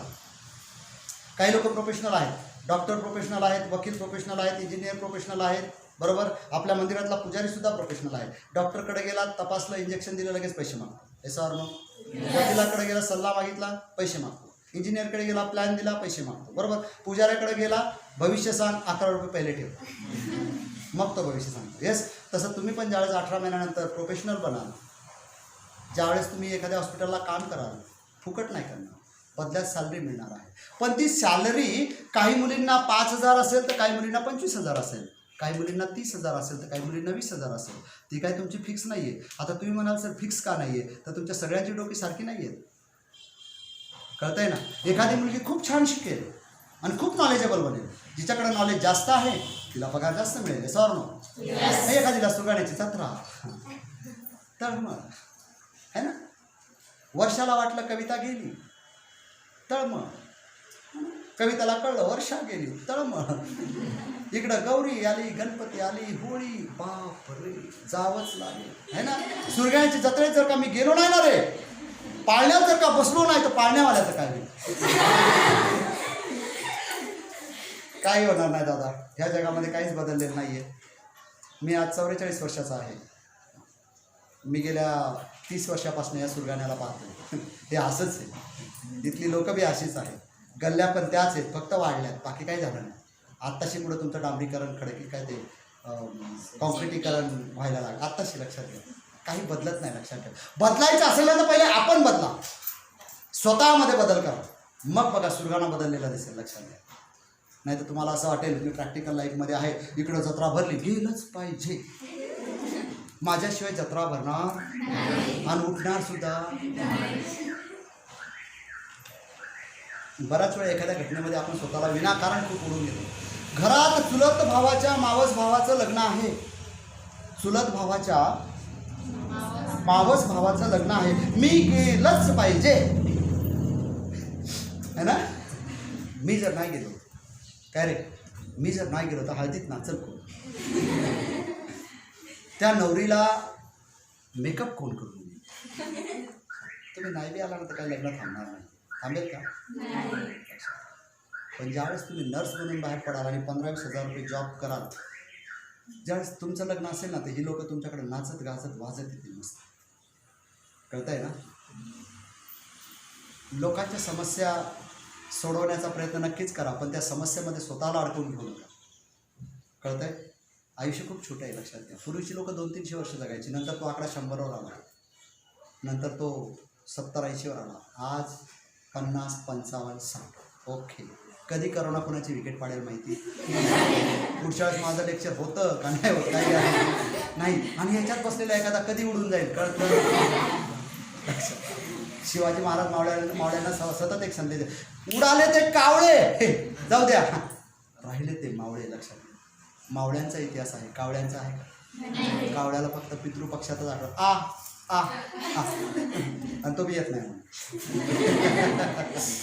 कळतंय ना. पण मावळ्यांचा इतिहास आहे, बाजी प्रभूंचा इतिहास आहे, तानाजी मालुसरेंचा इतिहास आहे, कोंडाजीचा इतिहास आहे, केसाजीचा इतिहास आहे. महाराजांनी एकाच माणसाला दुसऱ्यांदा नाही वापरला. महाराजांची युद्धनीती बघा किती जबरदस्त होती. महाराजांवर ऑक्सफोर्ड युनिव्हर्सिटीमध्ये PhD केले जाते. द मॅनेजमेंट गुरु, जगातला सगळ्यात श्रेष्ठ राजामध्ये महाराजांचा उल्लेख आहे. आपल्या महाराष्ट्राचे राजे वय वर्ष 50 किल्ले घेतलेत, 350. 50 वर्षामध्ये किती किल्ले घेतलेत आणि किती प्रसंगावर पोहाडे. प्रत्येक प्रसंग थरारक है ना. अफजल खान येतो, मिठीत काय घेतो है ना. किती किती प्रसंग आहेत, किती प्रसंग. शाहिस्ते खान किती भयानक प्रसंग, औरंगजेब किती भयानक प्रसंग है ना. किती भयानक प्रसंग त्यांनी सहन केलेत. वय वर्ष 50 किल्ले घेतले, 350. इतिहास त्यांचा आहे, इतिहास त्यांच्या मावळ्यांचा आहे. तुम्ही नवीन नवीन संधी उपलब्ध कशा होतील याच्यावर भर द्या, याच्यावर जोर द्या. लक्षात ठेवा, जगण्यासाठी पैसा लागत नाही, जगण्यासाठी लागते आयडिया. लक्षात घ्या, idea can change your life. छोटंसं सिम कार्ड काढलं मोबाईलचं, एक आयडिया होती है ना. एडिसनला कोणीतरी सांगितलं असं, यार असं झालं पाहिजे ना, उजेड पडला पाहिजे अंधारात, आणि एडिसनला आयडिया आली, बल्ब बनवू है ना. बघा, आयडिया देणारी पण आपलीच असतात, पण त्या आयडिया स्वीकारणारी कोणतरी पाहिजे. लक्षात, कुणीतरी सांगतो आपली ट्रूथ त्यावेळेस क्लिक झाली पाहिजे. लक्षात. राईट ब्रदर गच्चीत उभा होता, त्यांनी पाहिलं की यार पक्षी उडतो, माणूस का नाही उडत. बघा, क्लिक झालं, पक्षी उडतोय ना, माणूस का नाही उडत. त्याने उडी मारली, बरोबर, सुखरूप खाली आला.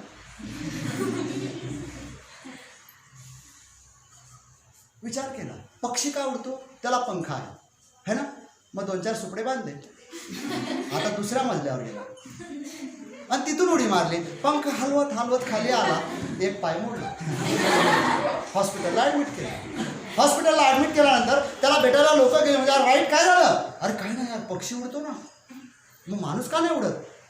मग पक्षाला पंख असतात म्हणून मी सुपडे बांधले आणि दुसऱ्या मजल्यावर गेलो आणि तिथून उडी मारली, खाली आले, यार पाय मोडला. ओके. मग त्याला त्या माणसाने समजवलं, हे बघ, पक्षाचा शरीराचा आकार बघ आणि त्यांच्या पंखाचा आकार बघ. आयडिया देणारी आपलीच असते. मग शरीराचा आकार बघ आणि पंखाचा आकार बघ. त्याचा क्लिक झाला. येस, पक्षाचं शरीर लांबट आहे, पंख मोठे आहेत. आता 4च्या ऐवजी 8 सुपडे बांधले.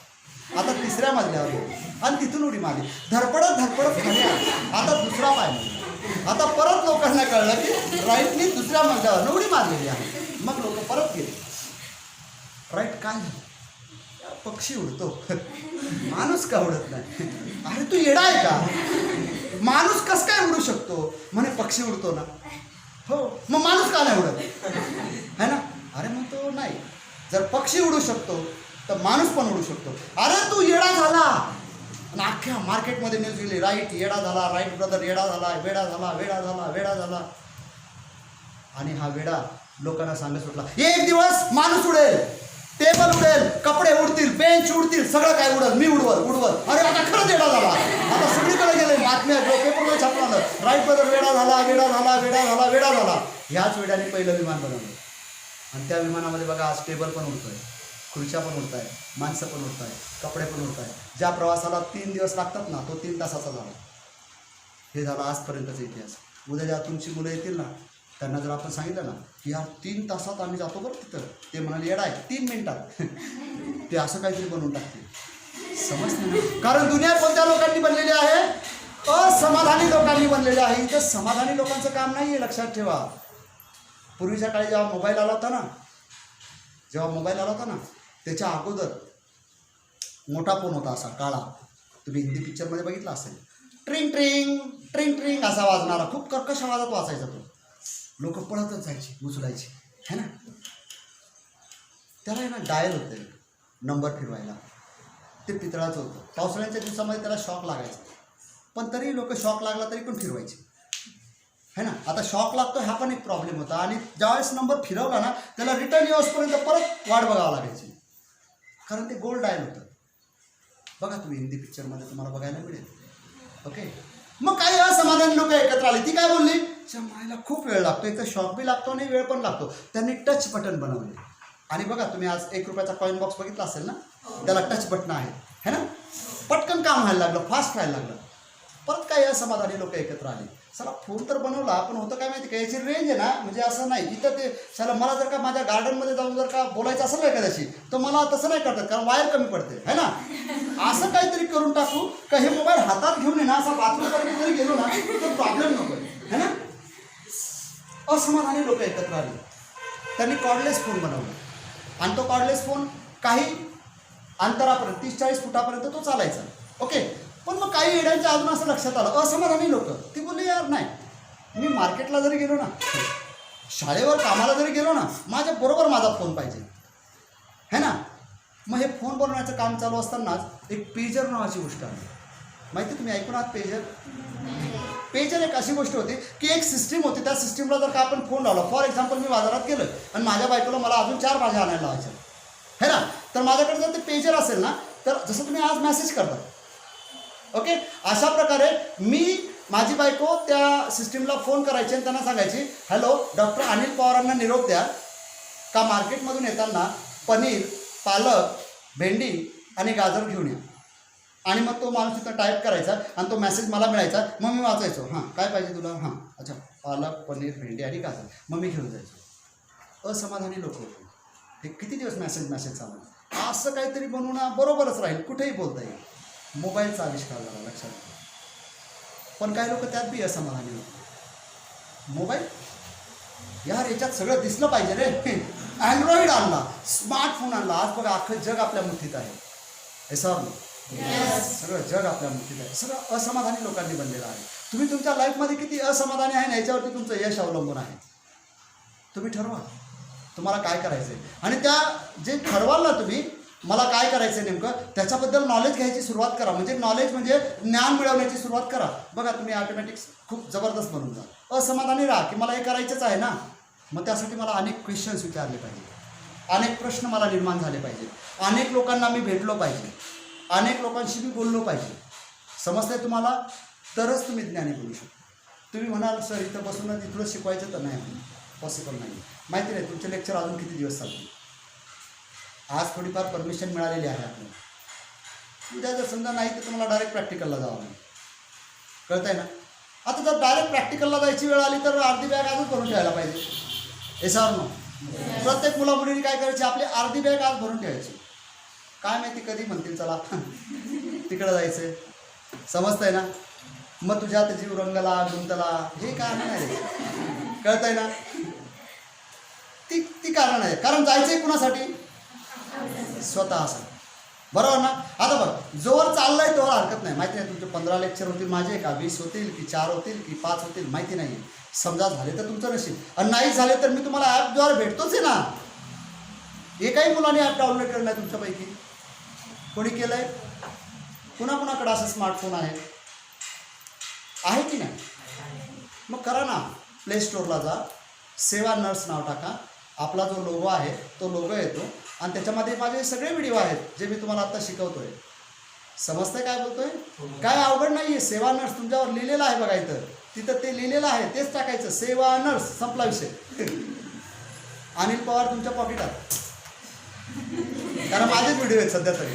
मग हळूहळू आता आपण ते डेव्हलप करतोय ना, हळूहळू आपण डेव्हलप करतोय. मग आता आपल्याकडे काही चांगले शिकवणारे टीचर आहेत, त्यांचं पण रेकॉर्डिंग करतोय आपण.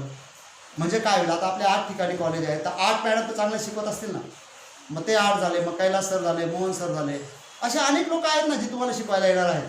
त्यांचं पण असं रेकॉर्डिंग होईल आणि ते तुमच्यापर्यंत पोहोचेल ना, आणि तुम्हाला पाहिजे तेव्हा बघा ना. कळतंय ना?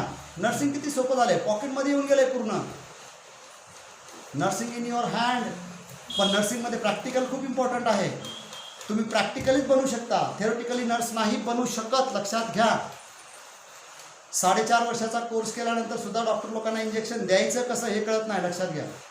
त्यांना सिस्टर शिकवतात. समजतंय तुम्हाला? आम्हाला ऑपरेशन थिएटरमध्ये सिस्टर शिकवतात कशा प्रकारे उभं राहायचं, मास्क कसा बांधायचा, ग्लोव्ज कसे घालायचे. कळतंय? हे सगळं माहिती असतं आम्हाला, पण तरी त्या शिकवतात, बिकॉज त्या प्रॅक्टिकली परफेक्ट असतात. लक्षात घ्या, प्रॅक्टिस मेक मॅन परफेक्ट. तुमची प्रॅक्टिकल जेवढी जास्त ना तेवढं तुम्ही बेस्ट बनाल. जितकं तुम्ही जास्त काम कराल ना तितकं तुम्ही बेस्ट बनाल. आता हा 14 महिन्याचा प्रवास म्हणजे 420 दिवस. लक्षात घ्या, आकडाही भारी आहे ना. या 420 दिवसाच्या एज्युकेशनमध्ये तुम्हाला 20 दिवस सुट्ट्या असतात. किती दिवस? 3 महिन्यानंतर 2-3 दिवस. किती महिन्यानंतर? 3 महिन्यानंतर 2 किंवा 3 दिवस तुम्ही घरी येऊ शकता. 1 दिवस जायला, 1 दिवस यायला, 1 दिवस राहायला, फिनिश, संपला, चलेत जाओ. कळतंय तुम्हाला? 400 दिवस तुम्हाला तुमच्या आयुष्यातले द्यायचे. किती दिवस? पण ह्या 400 दिवसानंतरचा 401वा दिवस जो उगवेल ना तो तुमच्या आयुष्यासाठी कलाटणी देणारा दिवस असेल. कारण त्याच्यानंतर तुम्ही सेल्फ सफिशियंट बनलेला असाल. तुमचा स्वतःचा जॉब, स्वतःचा पगार, स्वतःचे निर्णय स्वतः घ्याल. लास्ट लेक्चरमध्ये मी तुम्हाला एक प्रश्नवर एक स्टोरी सांगितली होती. स्त्रीला सगळ्यात जास्त काय आवडतं?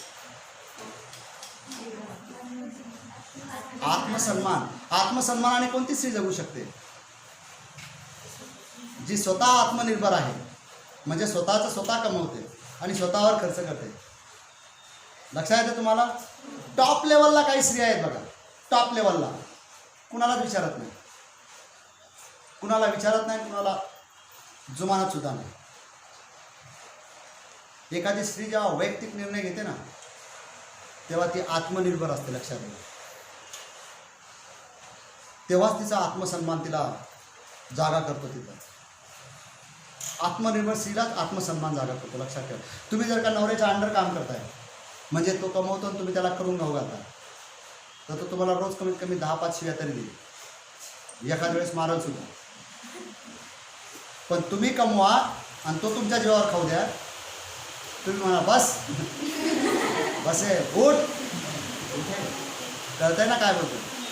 Sky is the limit. तुम्ही पहिले स्वतःचा विचार करा, स्वतःच्या पायावर उभं राहा, स्वतः बेस्ट बना, मग बाकीच्यांचा विचार करा.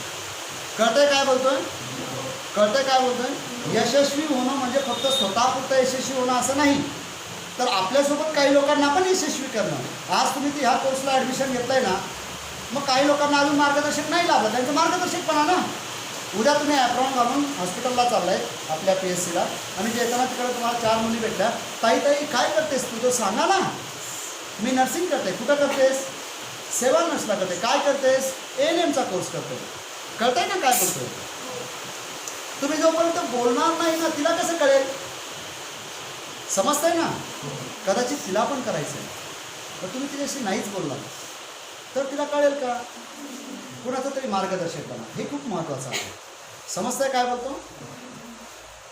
बोलण्याची प्रॅक्टिस करा, खूप भरपूर बोला, विषयावर बोला, चर्चा करा. जास्त बोलल्यामुळं गैरसमज दूर होतात. कळतंय काय बोलतोय? जास्त बोललात ना तुम्ही, गैरसमज दूर होऊन जातात. तुम्ही जर का शांत शांत राहिलात ना, लोक विचारत काय झालं सांग तर खरं. अरे नाही तुझं आम्ही नाही सांगत. अरे सांग ना काय झालंय. तुम्ही आम्ही नाही सांगत. अरे बाबा सांग ना काय झालंय. तेव्हा तुम्ही जर मी नाही मर तिकडे नको सांगू ना. मग काय करणार. मी विचारलं ना तुमचा प्रॉब्लेम आहे, लक्षात घ्या तुमचा एक प्रॉब्लेम आहे. आता तुमच्याकडे 2, 4, 6, 8, 10, 11 जण आहेत, म्हणजे पूर्ण क्रिकेट टीम आहे. तुम्हाला जर का रस्त्यात कोणी त्रास देत असेल बघा, एक सिंपल सांगतो, आणि ह्या 11 पैकी तुम्ही 2-3 जणांना सांगितलं तर काय होईल. तुम्हाला कोणतरी ह्या चौकात त्रास देत आहे, हां तुम्ही ह्या 11पैकी 2-3 सांगितलं आणि हे 11 तिथं गेले तर काय होईल. प्रॉब्लेम सुटेल का वाढेल. कसं काय वाढेल. काय रे वाढवाल का सोडवाल. हॅलो वाढवाल का सोडवाल. सोडवून टाकतील ना.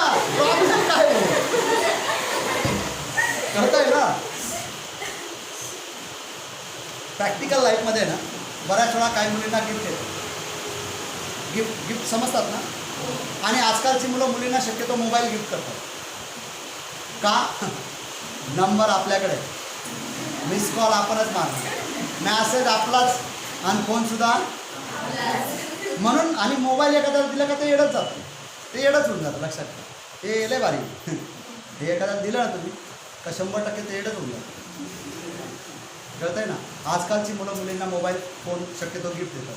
तुम्ही जेव्हा प्रॅक्टिकलला जाल ना, ग्लॅमरस दुनिया आहे बघा. पेशंटचे नातेवाईक मोठे मोठे फोन, डॉक्टर मोठे मोठे फोन, वॉर्ड बॉयज असे फोन, ओटी असिस्टंट मस्त मोठे मोठे फोन, शायनिंग कडक कपडे, बिन करून चकाचक मोटरसायकल. आपण काय भारी माणूस. आणि एखादं येणं देतो तुम्हाला गिफ्ट. लक्षात घ्या. अशा पद्धतीच्या घटना जर का तुमच्या आयुष्यात घडायला लागल्या तर काय करायचं सांगू. एक लक्षात घ्या. बऱ्याच वेळा काय होतं, तुम्ही आता जेव्हा हॉस्पिटलला जाल ना 2 किंवा 2पेक्षा जास्त मुलींच्या ग्रुपमध्ये जाल बरोबर. आता एखाद्या मुलीला गिफ्ट आलं असं जर का तुम्हाला कळलं, तुम्ही 4 मुली आहात आणि तुम्हाला कळलं एकीला गिफ्ट आलंय. काय आलंय. मोबाईल. कोणी दिला. दिलाय कोणीतरी, माहिती तुम्हाला आहे ना. त्याच्याकडे जा आणि त्याला सांगा दादा तिलाच का आम्हाला पण. समजतंय काय बोलतोय. तिलाच का आम्हाला पण पाहिजे है ना. आणि तो एवढा दानशूर आहे का तुम्हाला सगळ्यांना ते. मग तो परत घेऊन जा. कारण आम्ही इथे कशाला आलोय. शिकण्यासाठी आलोय. मोबाईलवर बोलायला. पण एखाद्या वेळेला तुम्हाला नाही सांगणार. हां पवार सर बोलले होते या तिघी पण जातील मागायला. मी सांगणारच नाही जा. पण तुम्हाला कळलं. तुम्ही हे प्रयोग करून पाहिलं, त्याला सांगून पाहिलं, पण हे ऐकत मग पहिले तिला भेटा. बेटा कशाला आलोय आपण इथं. शिकण्यासाठी आलोय है ना. ह्या कामासाठी आलोय का. परत देऊन टाक. हो जा. नाही देणार नको. दुसऱ्यांदा असं रूममध्ये घेऊन बसा है ना. सांगितलं नाही का परत द्यायचा म्हणून. हां एकदा आपलं संपू दे मग तू काही कर ना. आपलं शिक्षण पूर्ण होऊ दे है ना. जा. तिसऱ्यांदा काय करायचं माहिती का. बाथरूममध्ये घेऊन दे आणि दे दनादन. तुम्ही तिच्या पालकांची टेन्शन घेऊन कमी करून दे. कळतंय ना. तिरंगा पिक्चर पाहिलाय ना नाना पाटेकरचा. त्याच्यामध्ये तो ऑप्शन देतो, पहिले बात फिर मुलाकात और नहीं समजे तो फिर लात. समजतंय ना. साम दाम दंड भेद सगळे वापरायचे, पण आपल्या मुलांना किंवा आपल्या टीमला आपणच सुरक्षा देऊ शकतो. समजतंय तुम्हाला काय बोलतोय. तुम्ही सगळ्या तिथे गेलेल्या 4 मैत्रिणी आहात, म्हणजे 4 बहिणी आहात बरोबर. तुमच्यापैकी एक जरी फुटली ना तर तिघांना प्रॉब्लेम निर्माण होतो. कळतंय ना काय बोलतोय. चुकून पण आपला मोबाईल नंबर तिच्या घरी द्यायचा नाही. समजा आता वर्षा आहे आणि तुझं काय नाव.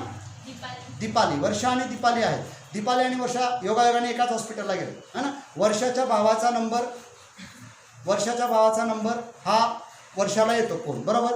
आणि आता काय झालं की वर्षाचा फोन बंद पडला म्हणून वर्षाच्या भावाला हिने दीपालीचा नंबर देऊन टाकला. लक्षात येत आहे. आता दीपाली आहे ड्युटीवरती आणि वर्षा झोपलेली आहे आणि दीपालीने फोन उचलला ड्युटीवरतीच. चालत नाही पण समजा उचललाच है ना. आता हा काय विचारल वर्षा कुठे. दीपाली बोलली नाही ती झोपली. बरं जाऊ दे तुझं काय चाललंय. समजतंय ना. मग आता वर्षा राहिली बाजूला. कळतंय ना काय बोलतो. आता समजा दीपाली ऑपरेशन थिएटरमध्ये आहे, फोन वाजतोय.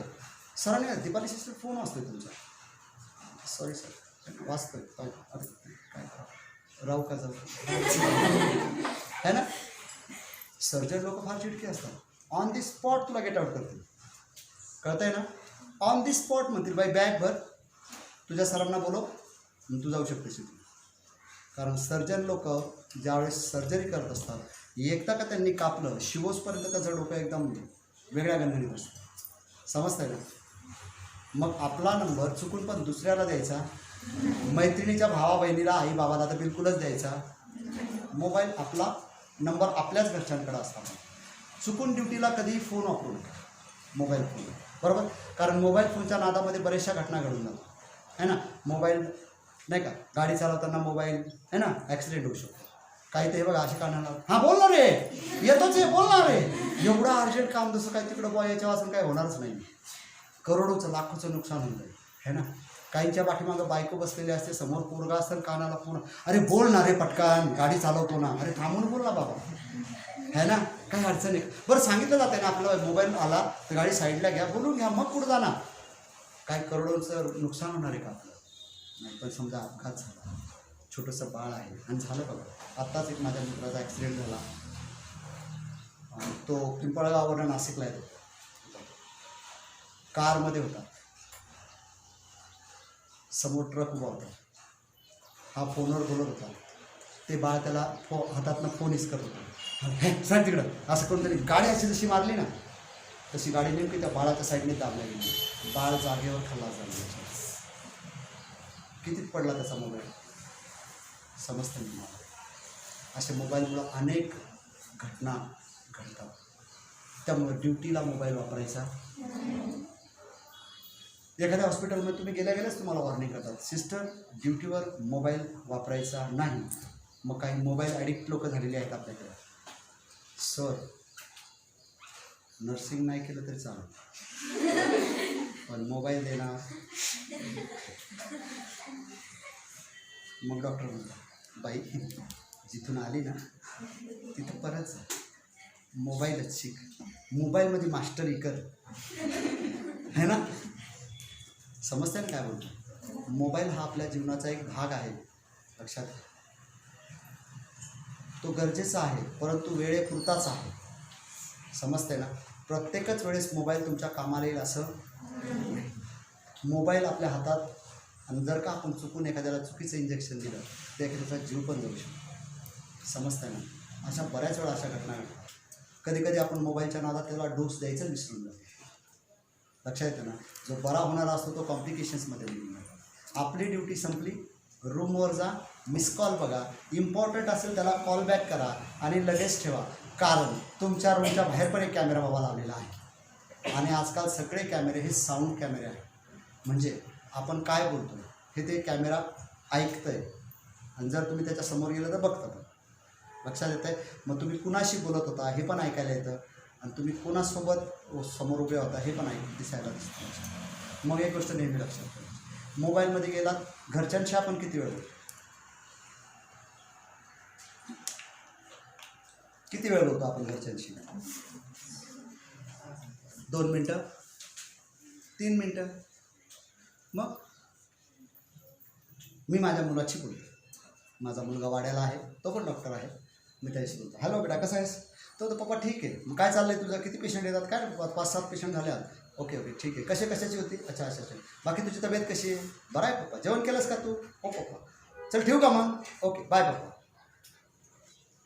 किती मिनटं झाली 40-50 सेकंद. मला काय विचारायचं, तू कसा आहेस ना, जेवलास का है ना, एवढंच मला विचारायचं होतं. आणि त्याने पण मला प्रामाणिकपणे सांगितलं सगळं. म्हणजे आपण आपल्या घरच्यांशी 1 किंवा 2 मिनटापेक्षा जास्त बोलू शकत नाही. पण जर का आपण अर्धा तास बोलायला लागलो तर दाल में कुछ काला नाही है, पुरी दाल ही काली आहे.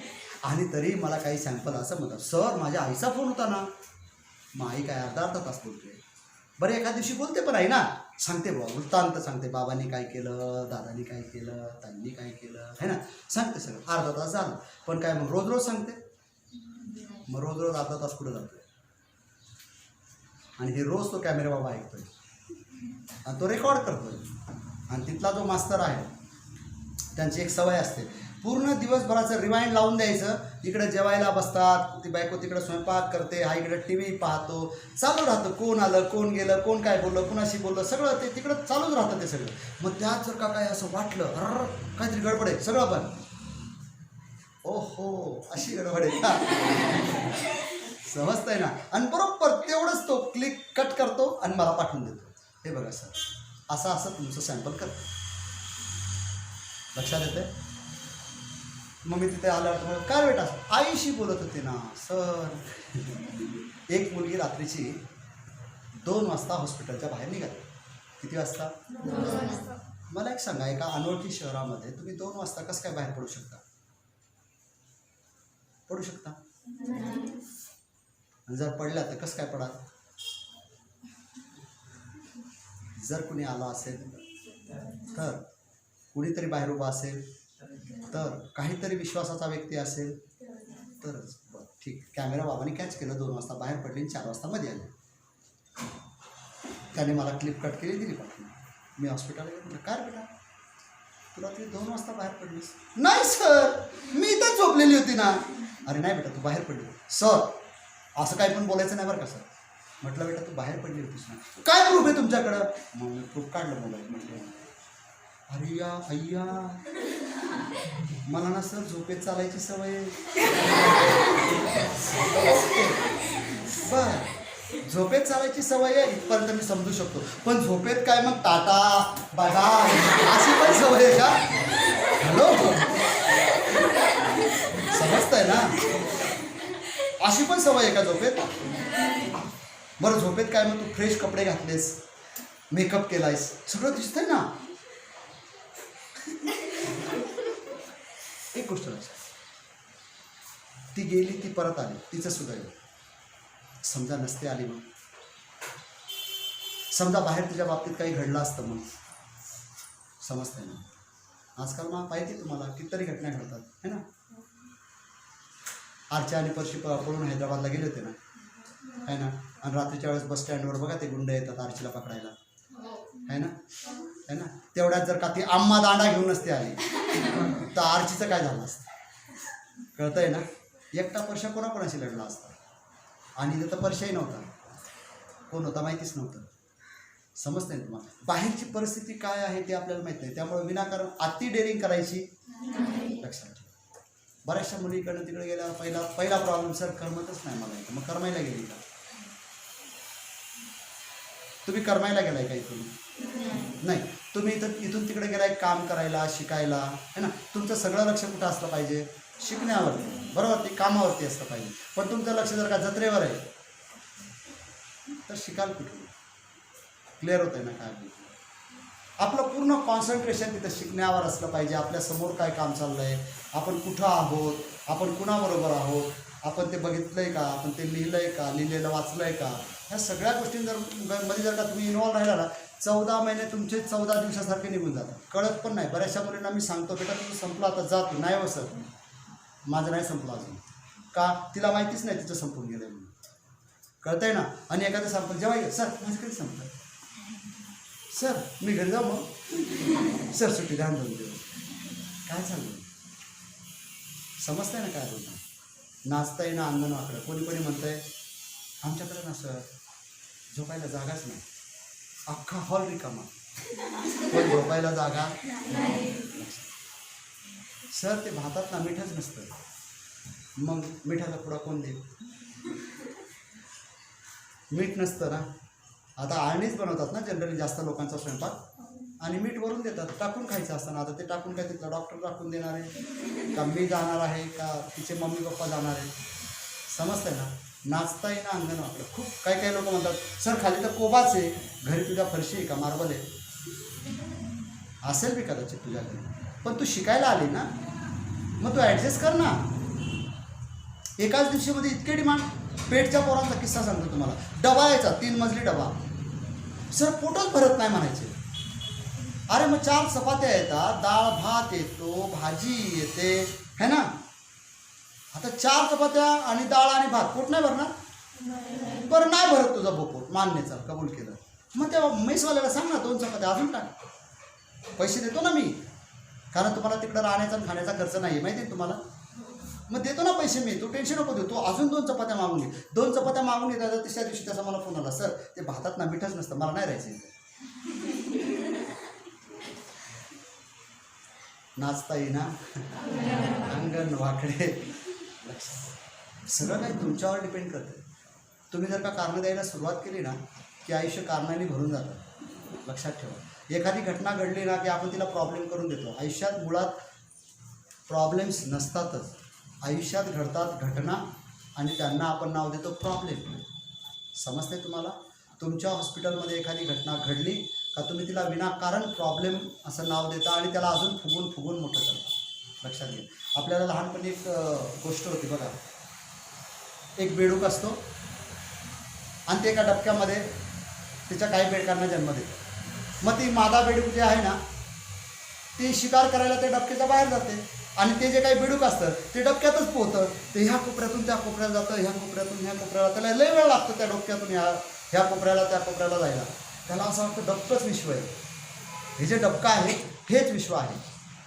मग तेवढ्यात एक गाय त्या डबक्यात पाय घेते आणि ते घाबरतं आणि ते असं थरथर करत असतं आणि एका कोपऱ्यात जाऊन बसलेलं असतं.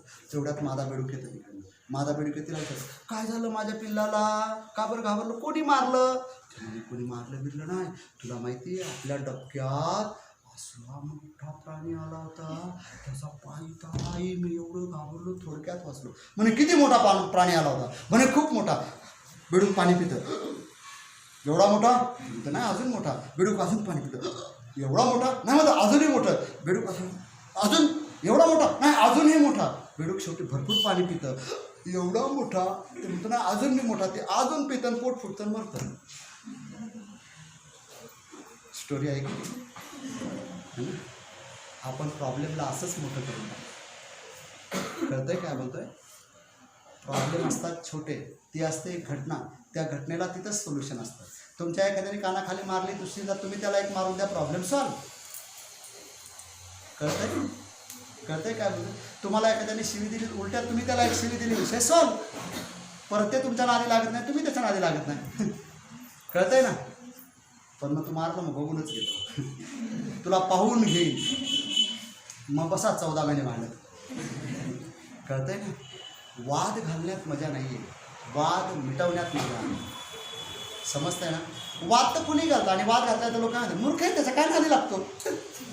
वाद घालणारा काय म्हणतात लोक, आता मूर्ख आहे, त्याचा काय ना, तू तर शहाणा आहेस ना. म्हणून मी शहाण नाही, पण सॉरी तरी मागायला पाहिजे. मग तू अपेक्षा कुणाकडनं केली?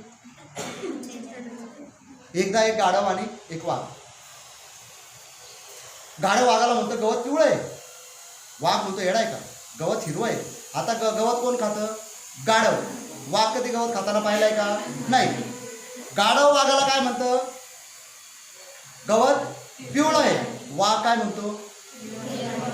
दोघांमध्ये भांडण होतं. चाल म्हणतो आपण राजाकडे जाऊ. जातात सिंहाकडं, तिथं सिंहाचा दरबार बसलेला असतो आणि तिथं गाढव आणि वाघ सिंहाला म्हणतात, महाराज हा गाढव म्हणतो की गवत पिवळं आहे आणि मी याला सांगतोय की गवत हिरवं आहे. महाराज गाढवाला विचारतात, काय गाढोबा तुला काय वाटतंय? म्हणे महाराज मी याला केव्हाच समजवतोय, गवत कसं आहे? पिवळा आहे. तो म्हणतो बरोबर. वाघाला 1 महिन्याची सजा. वाघाला कळतच नाही मला सजा का बरं दिली. 1 महिन्यानंतर सजा बघून जेव्हा वाघ महाराजांपुढे उभा राहतो सिंहापुढं, म्हणतो मला कोणत्या गोष्टीची सजा दिली ते मला पहिले सांगा. तो म्हणतो तुला माहिती ना गवत कसं आहे? तो म्हणे हिरवं. हे तुला माहिती होतं ना, पण तू नादाला कुणाच्या लागला होता म्हणून तुला 1 महिन्याची सजा दिली. अशा आपल्या लाईफमध्ये बरेच गाढव आहेत, त्यांच्या नादाला लागायचं नाही, आपण मूर्खात निघतो. समजतंय ना? लक्षात घ्या, इंग्रजांनी 2 भारी शब्द देऊन गेलेत आपल्याला, एक सॉरी आणि दुसरा थँक्यू. किती मोठं भांडण होऊ द्या, सॉरीनीच मिटतं, येस ऑर नो? आणि किती मोठी चूक असू द्या, लक्षात घ्या, किती मोठी सॉरीनीच ती मिटते, लक्षात घ्या.